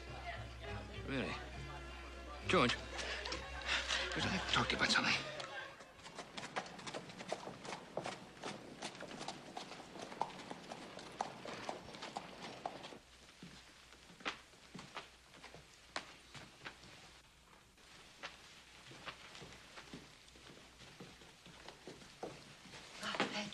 Benjamin, it's a beautiful room. It's so generous of you to give it to me. Oh, you like it. I'm glad. Oh, like it. I just love it. Good. But, Benjamin... Oh, now, Clarissa, come on now. You gotta stop worrying. Now, sit down. You're an excellent bookkeeper. You know that. You'll have your own office. It'll be peaceful and quiet to be able to do all the work you want. Nobody to disturb you. Oh, I do appreciate what you're doing. But... Hold on. It's all settled. I've already talked to George Bristol. He's delighted at the prospect.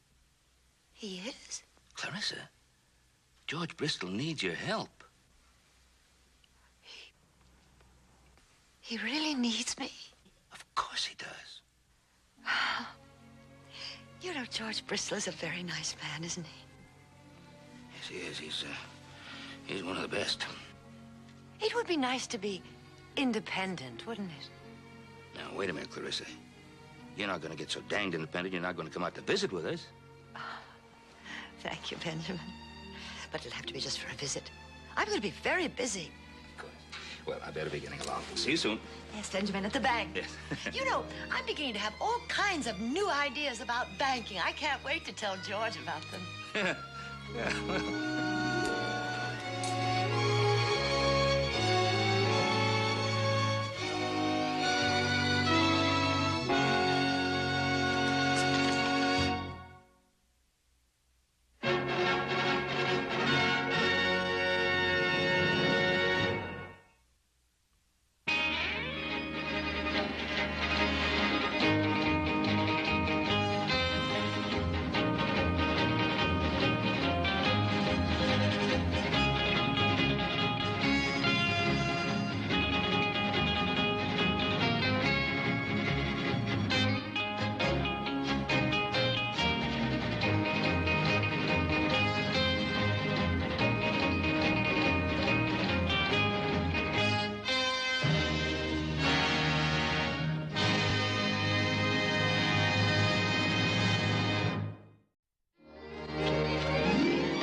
Howdy, ma'am.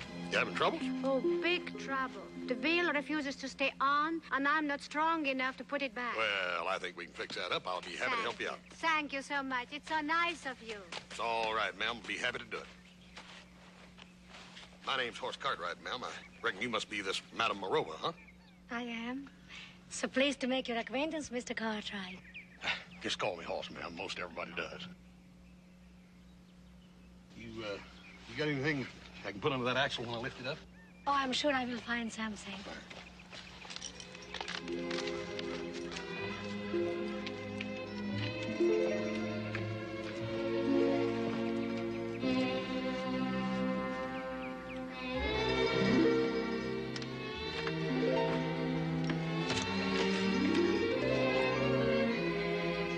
Here you are. Oh, fine. Now, when I get it lifted up, you stick that barrel right under there. Okay. Yeah. Yeah, that's good. You're wonderful. I never saw such a strong man in my life before. Oh, ma'am, that wasn't nothing. We're going to have to figure out some way to keep that wheel on there. You got any wire? Oh, I might. I'll be back in a minute. Fine.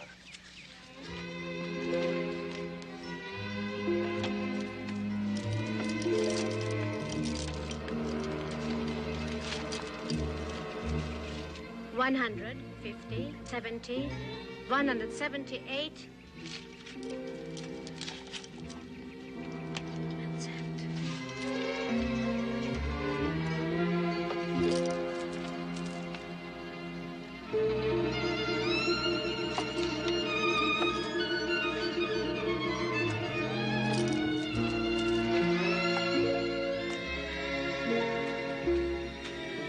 Here you are. Yeah, that'll do it fine. Reckon from what it says on here, you must be a fortune teller, huh? The world's greatest. To me, the future is as clear as a day. Yeah? I've seen a lot of fortune tellers, but I believe you're the prettiest one I ever did see. You're not only a very strong man, Mr. Cartwright, you're also a very gallant gentleman. Hey, maybe you could just tell me a little bit about my future so I could amaze my pa and little brother, huh? Mr. Hoss, after the great favor you have done for me, I'll be more than delighted to tell your future. It is unbelievable. What's unbelievable? Look at this line. And look at this line. This is magnificent. Yeah, you know, I noticed that myself before. That is sort of funny, ain't it? I've only seen this mark once in my life before.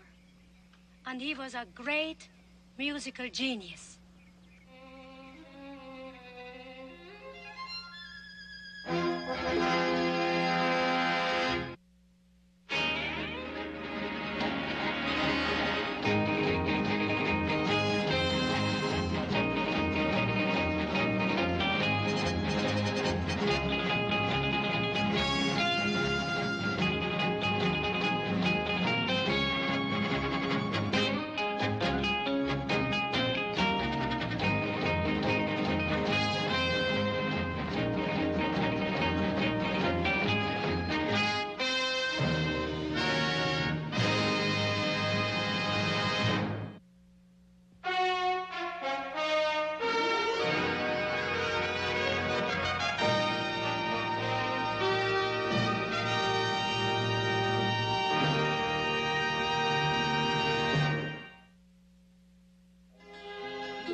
Look at this line. You see, it makes a star. And look at this line. You are going to give a concert in 1 week. On the harmonica? Violin. Oh, violin. You're not as much as touched a violin. Well, Madame Moreau, it ain't that I got anything against a fiddle. It's just that, well, I ain't never had one of them around, that's all. I'm going to take care of that.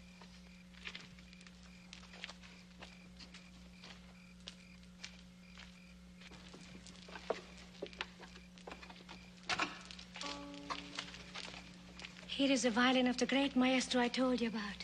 Take it. On his deathbed, he told me to give it to someone whose genius is as great as his. It's a Stradivarius. A Stradi who? Stradivarius. Stradivarius. Sounds sort of pretty, don't it? It was made hundreds of years ago. It's a gift from one maestro to the other. You are going to give concerts before kings. Crowds are going to gather before your feet. The newspapers are going to carry your pictures. And the whole world will know that the world's greatest violin virtuoso is Maestro Haas.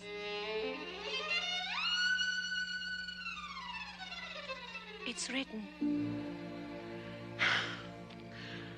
Well, I sure do thank you, ma'am. I wish there's something I could do for you. You're very kind. Well, there is a little thing. Well, you just name it. You see, it's not easy for a woman alone. And only 2 months ago, I needed some money. And I had to borrow it on this same violin. But don't worry, I'll pay it back. How much was it? $178.50.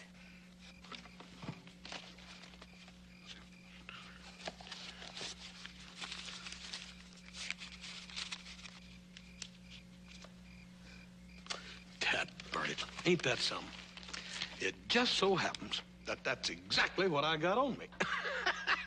Oh, no, I couldn't take it. The great master insisted the violin should be given free. Madam, you gave me the violin free. Now, it ain't your fault, or the maestro's, that you had to borrow money against it, is it? Do you really think the great maestro would understand? Well, I understand, and you said I was just like him. Mr. Haas, when you're a great man, and the whole world is at your feet, remember Madame Marova. Yes, sir. Farewell, Maestro Haas. Farewell, Madame Marova.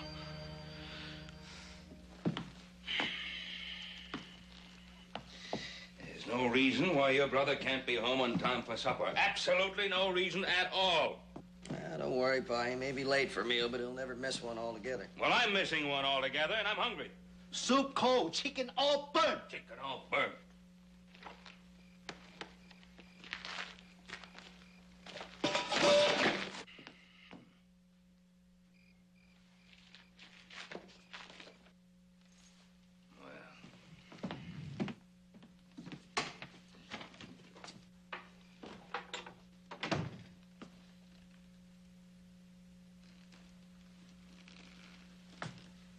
What's your brother doing sneaking in the back way?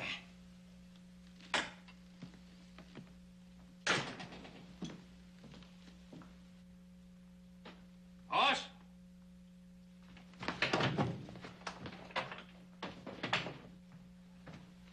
Hoss, is that you? Hoss, you in there?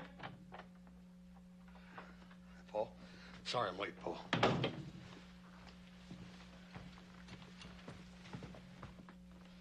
Supper is all cold. Chicken is all burnt, all spoiled. Dad, burn it. I told you I was sorry, Opsy. Dad burn you sorry. 真係嘥晒啲時候。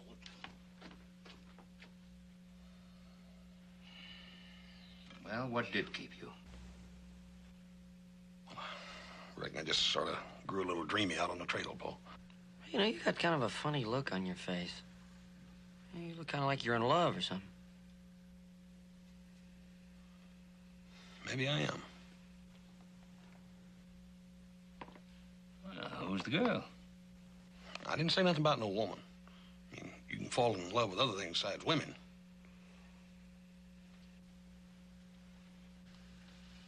Yeah, like what? Like, you remember that saddle you was attached to? There wasn't no way nobody could separate you from it. You in love with the saddle? Oh, no, Paul, I ain't in love with the saddle. It's hard to explain, Paul. Maybe someday I can tell you about it. Hoss, this is your brother. I am your father. Do you think you might be able to confide in us? Oh, Paul, it ain't that I don't trust you. It's just that, well, most folks just don't understand things like this, that's all. Things like what? Things like being able to read the future and know what's going to happen, and things like talent, and things like genius and such stuff as that. Well, I admit it's very difficult to look into the future and foretell what's going to happen, and I don't think we've had too much contact with genius around here. Maybe you have, Paul. Just didn't know it.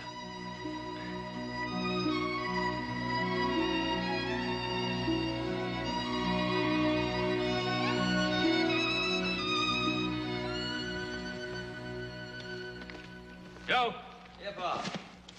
seen Hoss? No, I haven't seen him this morning. Well, I've been looking all over for him. Can't find him. Hop Singh said he didn't eat breakfast this morning. Well, I hope he's not in any trouble. Well, it's not like him to keep things from you. Hank. Yes, sir. Hank, you seen Hoss around? Not since early this morning. Oh, where was he then? Well, he came out to the barn about sunup, saddled his horse, and he was carrying a funny-looking case, and I asked him what was in it, and he got mad. Oh, what'd he do then? Well, rode off toward the hills. He seemed in a mighty big hurry. Joe, we're going after Hoss. Hank, set up a horse. Yes, sir. The Chubb's tracks, all right. Yeah. What must be doing up here? It's a heck out of man.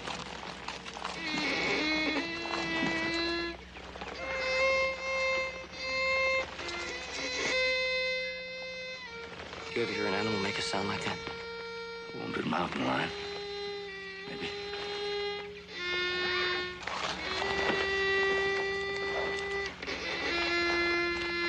Whatever it is, I hope it hasn't hurt Hoss.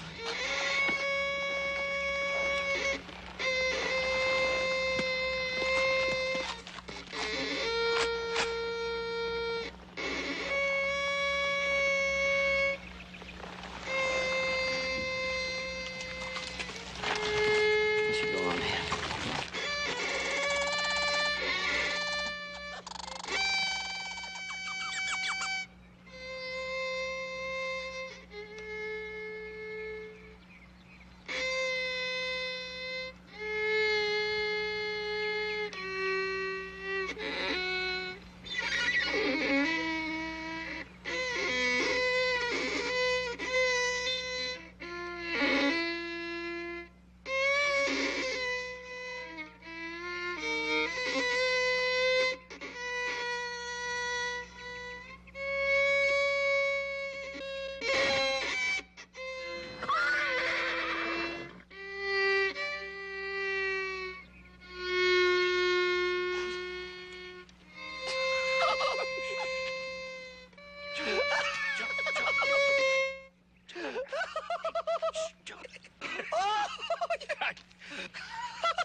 Hoss!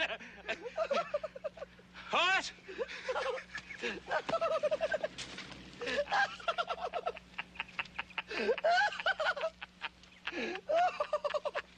Hoss! Oh, come on. He's mad. He's ready. Hoss!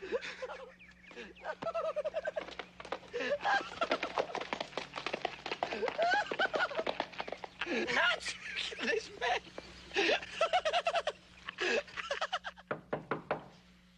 Hoss. Come on now, open up. We know you're in there. We're sorry for what happened. Hey, I'm sorry, Hoss. Now, come on, be a good sport and open up, will you? Hoss, we were very surprised at how you played. Well, like I was saying, Joe and I were very surprised. May we come in for just a minute? Just for a minute. I'm pretty busy, Paul. Where's the fiddle? It ain't no fiddle. It's a Stradivarius. A Strati what? A Stradivarius. Now, what in the heck is that? What's a Stradivarius? Well, see, there was this famous old violin maker named Strati, and he made various violins, and that's one of them. It's a very valuable, rare old violin given me by a great maestro. Oh, you gotta be kidding. I ain't kidding. And the reason he gave it to me is because I'm going to be a great maestro, too. Now, what do you think of that?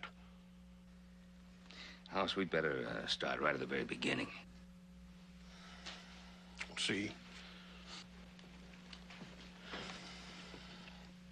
there was this gypsy, see. Oh, no. Paul, if you want to hear the rest of this story, you tell him to keep his mouth Joseph, shut. would you please be quiet? Yes, sir. Go ahead. Well, anyhow, her wagon was busted, see. So you fixed her wagon?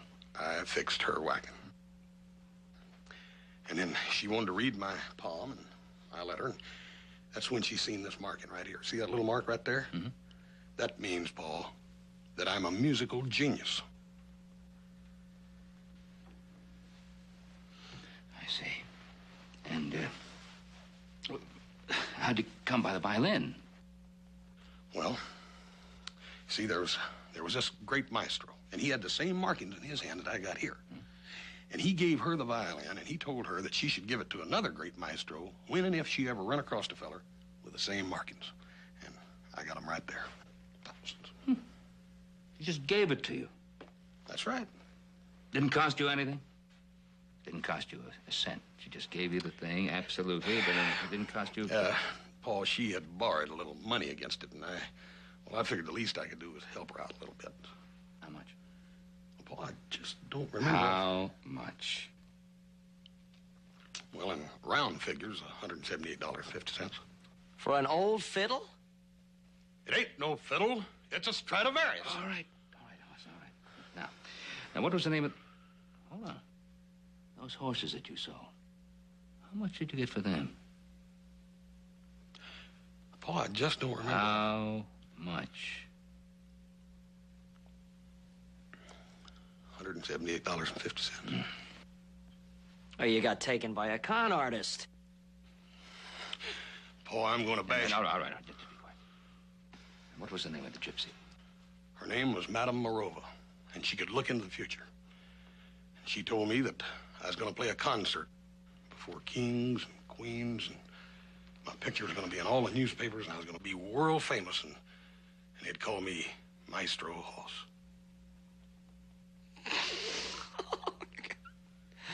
Maestro Hoss. Joe? Oh, boy, Joe, you go get it. Will you be quiet just a minute? Please, be quiet. Come on now, please. Will you be quiet? Hoss, son, look, forget the money. It's unimportant. Forget about the fact that you might have been taken in. Everybody's taken in once at least in his lifetime. But important thing right now is to look at this matter straight on. Son, you have many talents. There are many things which you do extraordinarily well. As a matter of fact, I might even say that you're a genius in them. But you cannot play the fiddle.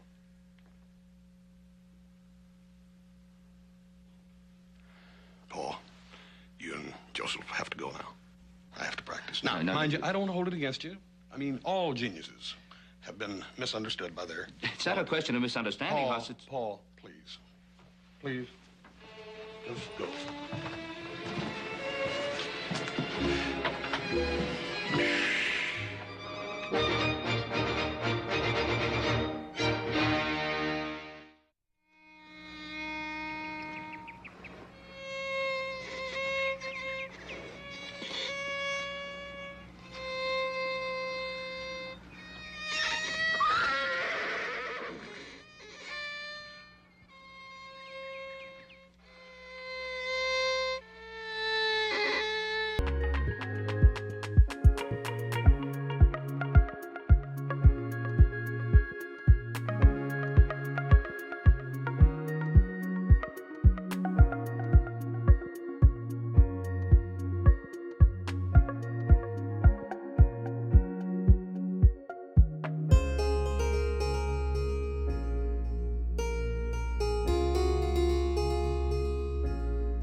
The name is clearly printed on it. Perhaps it's not real. Besides, I didn't sell it to him. I gave it to him. That's right, ma'am. You gave it to him, and he gave you $178. Yes. Wasn't that nice? You see, I'm a very poor woman, and I needed the money badly. Well, look, let's forget about the money part of it. The point is that he is playing that fiddle day and night, and he is driving everybody crazy. Yes, that's the way of the genius. They rehearse all the time. He's not a genius. You know he's not a genius. I know. You told him he's a genius, so he thinks he's one. All right. Let's talk about money. Now, how'd you like to make $200? I would like to. Well, then come right out to the ranch then and get that fiddle away from him. I would love to. But as you can see, I'm in jail. Roy, how about it? Well, Ben, seeing as I know you and seeing as you got the problem that you got, I'd let her go with you even if she was Billy the Kid. Sure doesn't look like Billy the Kid, Roy. Joseph, you get Madame Morova's rig and drive out with her.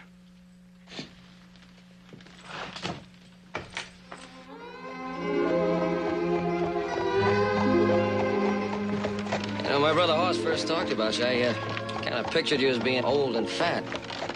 Say I don't believe in fortune telling, but I can see why he was taken in. Why do they call you Little Joe? You're not little.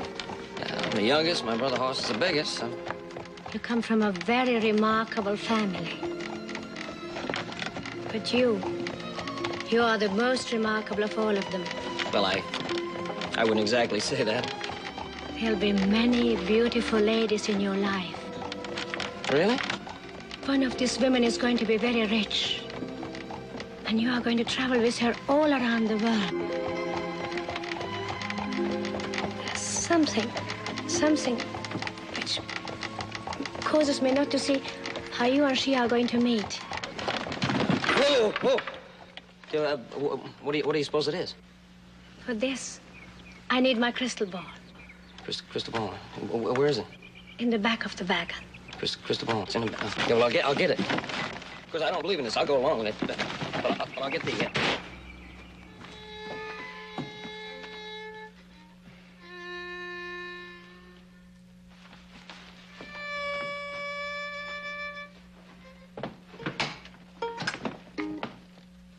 Well, you finally decided to come home.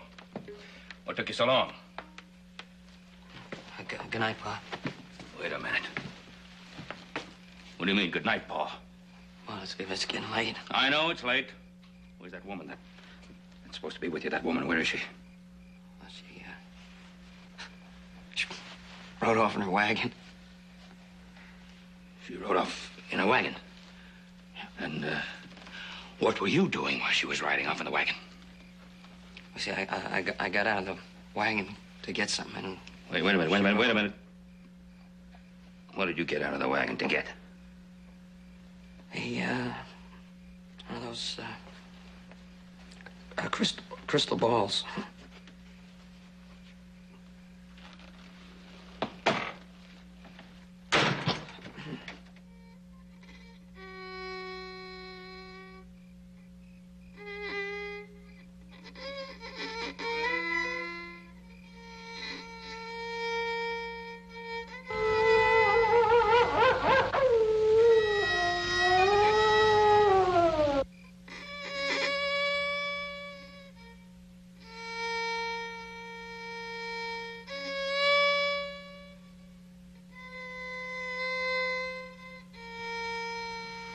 It's 2 o'clock, Pa. Just think we ought to go to bed. How do you propose we get to sleep?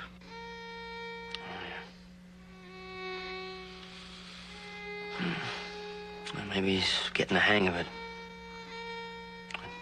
I think that's home, sweet home. Beautiful. Just beautiful.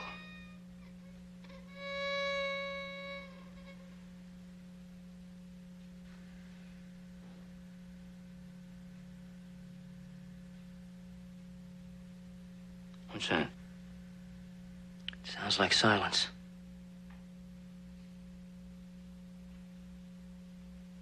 You He's fallen asleep.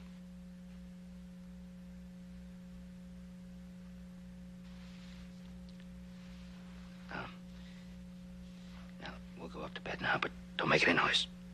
Don't wake him up.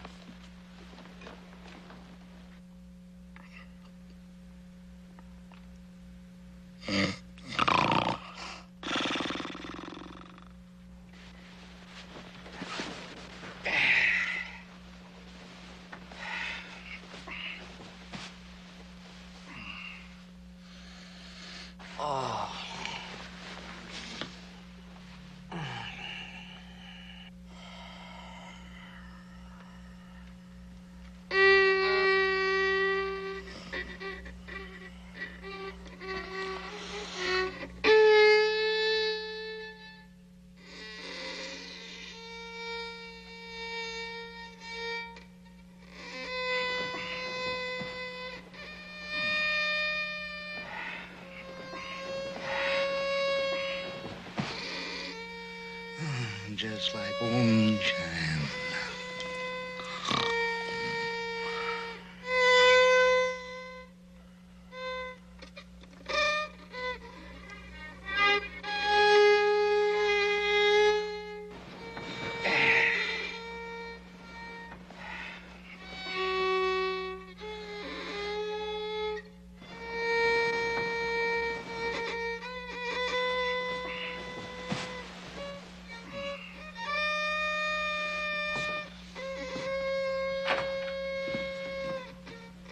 Hey, where you going?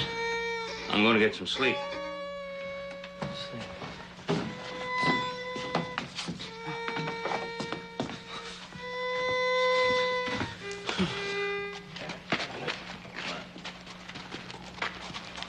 Morning, Hank. Morning, Sheriff. Is Ben around? Yeah, he's in the barn. Thanks.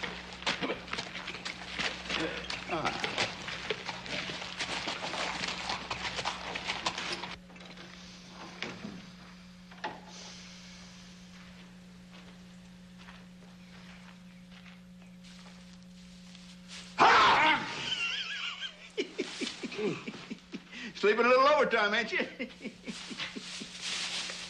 Hey, you got a real nice new bedroom here, Ben. What are you doing? Hey, boy! I just came out to see how you boys are getting along with Madame Marova. Now, don't tell me. Just see if I can figure it out for myself. You two are sleeping out here in the barn, so Hoss must still be playing that fiddle. And then you paid that gypsy woman to try to talk him out of playing it, but it didn't work. And when I come in, I didn't see her wagon out there nowhere, so just maybe she didn't get here. Roy, you are a marvelous detective. You ought to try running for sheriff sometime. We'll find that woman if it's the last thing we do. It just seems to me that the last I saw, little Joe had the madam in his custody. What about that boy? You're right. You're right, Roy. It was my fault. I let her make a fool out of me. Ben, let me ask you something. I and you and little Joe and Hoss, you figure we're kind of the same kind of folks? Well, I think so. Well, Madame Marova figured the same thing, and she took me for better than $100 in a poker game. Now, I wouldn't have that female in my jail again if you give me the whole Ponderosa. She took you for $100? Roy, we are the same kind of folks.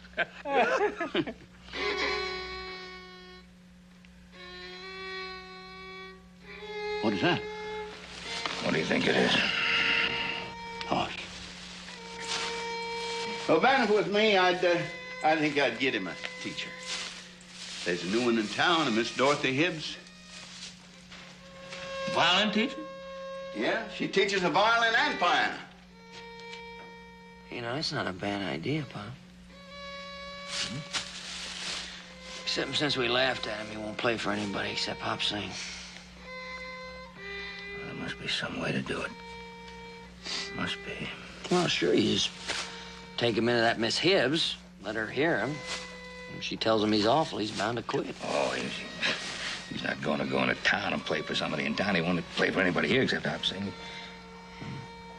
If I went into town and talked her into coming out here to listen to him, maybe you could talk Horace into playing for her. There. Now, don't you feel better? Told you even geniuses have to eat. Yeah. Well, you know, Pa and I are really surprised at the improvement you've made just practicing on your own. Well, already you're playing Home Sweet Home. Yeah. Hey, you like it? No, doesn't everybody? Yeah, well, Hop sings sure does. Well, there you are. I mean, who's got a better ear than Hop sings? Yeah. Of course, just a shame they don't play those kind of tunes in concerts. They play those real complicated ones. Don't you reckon I know that? Well, sure, I know you know. But tunes like that, you'd have to have a teacher. Well, I reckon even a genius could use a teacher. Maybe, you know, I'm glad you said that, because Pa went in town to get you one. Now, wait a minute. Dad, burn it, I'll pick my own teacher. Yeah, well, look, we're not forcing her on you. We just thought we'd bring her out here and let you size her up. Might not be a bad time to give your first concert. How do you mean? Well, you know, a regular performance. Dress you up, everything. She's bound to see you're a genius then. You reckon? Sure. We put on a real concert. Invite some of the hands.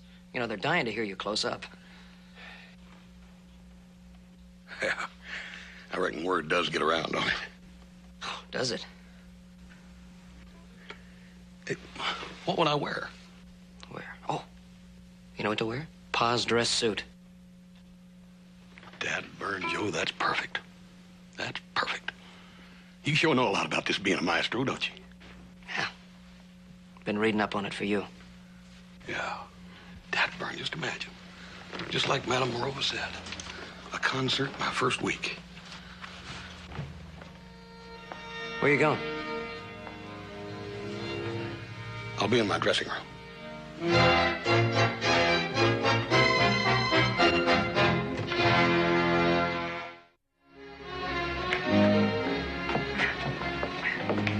Miss Hibbs, I want to thank you very much for canceling all your appointments on such short notice to make this trip. Oh, I haven't been in town long enough to have very many Well, appointments. just the same, thank you. Besides, it gives me an opportunity to see the Ponderosa, which I've heard so much about.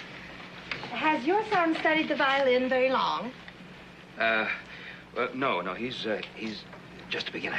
And already you're thinking of a teacher for him. How very nice. Well, actually, what I'm looking for is an honest appraisal of his talents, his abilities, and please don't hesitate to tell the truth. Oh, I always do, Mr. Cartwright. I feel it's better to disappoint than falsely encourage. Oh, absolutely. I always tell the truth, Mr. Cartwright. That's all I ask. That's all I ask, Miss Hibbs. Thank you.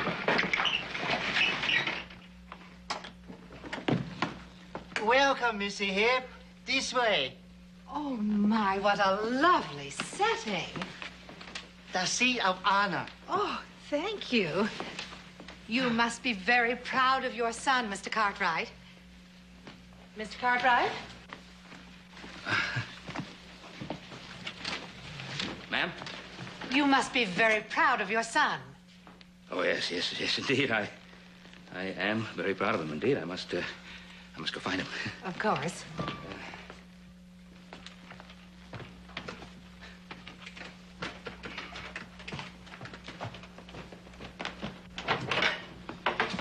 Oh, Joseph.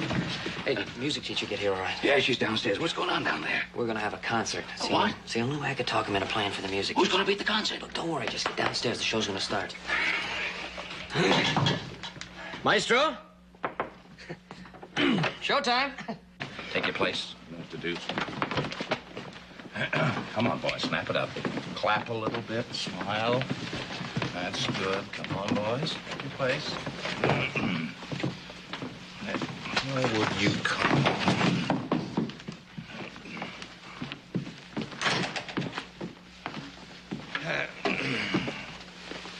Now remember, no matter what, I don't care how bad it sounds, clap as though it's the greatest. I can't hear you. I got cotton in my ears. Oh, brother.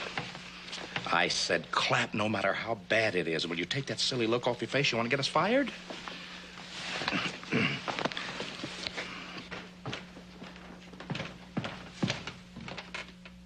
Lady and gentlemen, it gives me great pleasure and honor to present in his premiere performance a true violin virtuoso, my own brother, Maestro Hoss. All right, let's hear it for him. A little nervous first time out. Maestro Hoss. Come on, Hoss. Come on.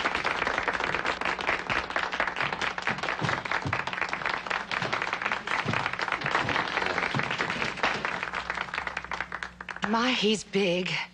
Yes, he's Big and handsome. Yes, he's... I do admire big men. Go get him. You have to give him one of my best coats to wear. He's going to bust right out of it.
Mr. Hoss, Falafel. It's just like old China.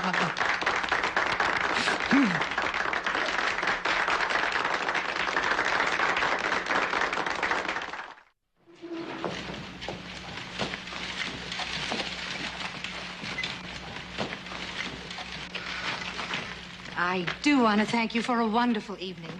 You do have great talent. It's nothing. Oh, but it was, Hoss, really. Of course, even a great talent needs help, instruction and practice. You need about 3 lessons a week. 4 would be even better. I'm usually free in the evenings. You'd be amazed at the difference that a couple of years of practice will make. Well, I certainly thank you, Miss Hibbs. Dorothy. Dorothy.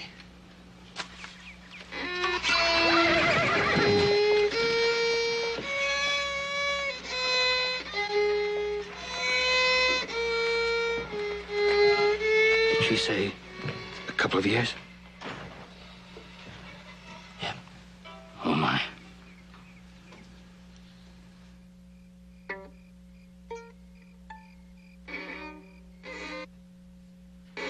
How could anything go so wrong? It's my fault. Gypsy woman talked him into thinking he's a genius. She's the only one that can talk him out of it. Oh, I'd love to get my hands on her just once. Yeah, well, I'm going to. I'm gonna go out and find her. You got your $200. She owes you this one. Joe, morning is good enough.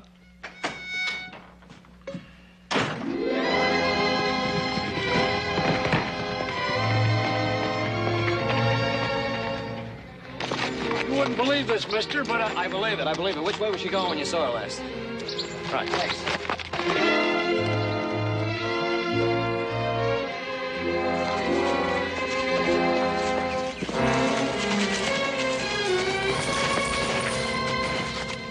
Madame Morova. What a small world. Mr. Little Joe Cartwright. You want me to tell your future? Oh, no. No, thank you. I have a feeling your crystal ball isn't working today. Otherwise, you'd been long gone by now. Well, even crystal balls can make little mistakes. What do you want with me? I want you to come back to the Ponderosa and do what we paid you to do. I want you to talk my brother Horace out of torturing that violin, not to mention my pa and me. And what if I refuse? Oh, I don't think you're gonna refuse, ma'am. Now, see, I met the man you conned out of that horse. You know, conning and stealing are the same thing. So you stole that horse. In this part of the country, we hang horse thieves. Shall we go?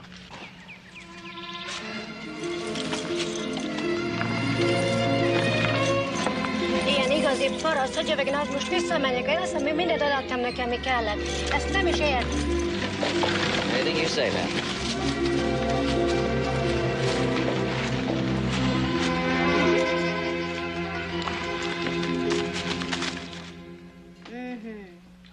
Yes. That's exactly what my crystal ball told me.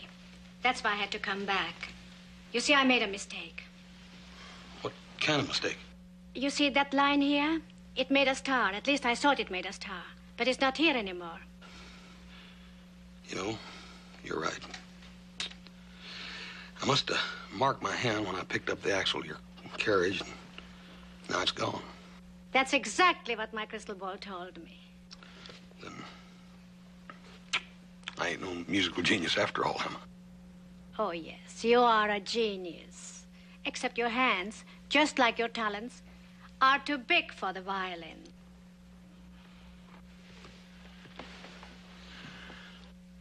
Here is your money. I must ask you to give me back my Stradivarius. You see, I promised the maestro I only give it to a violin genius. You understand? Oh, sure, Madame Morova. I gave my word for the maestro, and I always keep my word. I wouldn't have it no other way. I thank you for coming back. I'll show you to your carriage.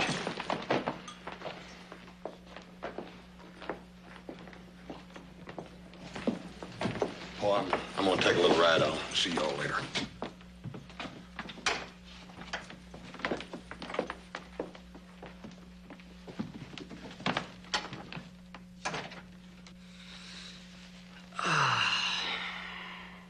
Sound like old Ponderosa.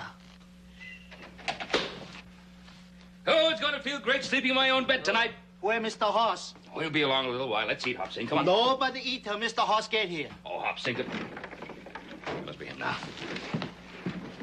About time. I thought he was going out for a short little ride.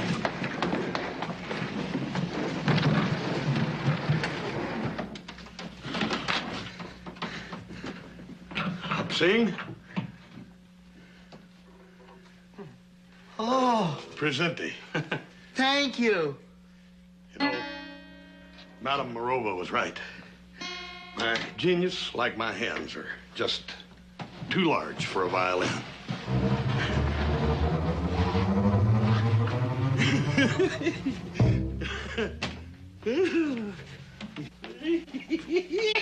Hop Sing, me and you gonna make beautiful music together. A one, and a two, and a three. Just like old China.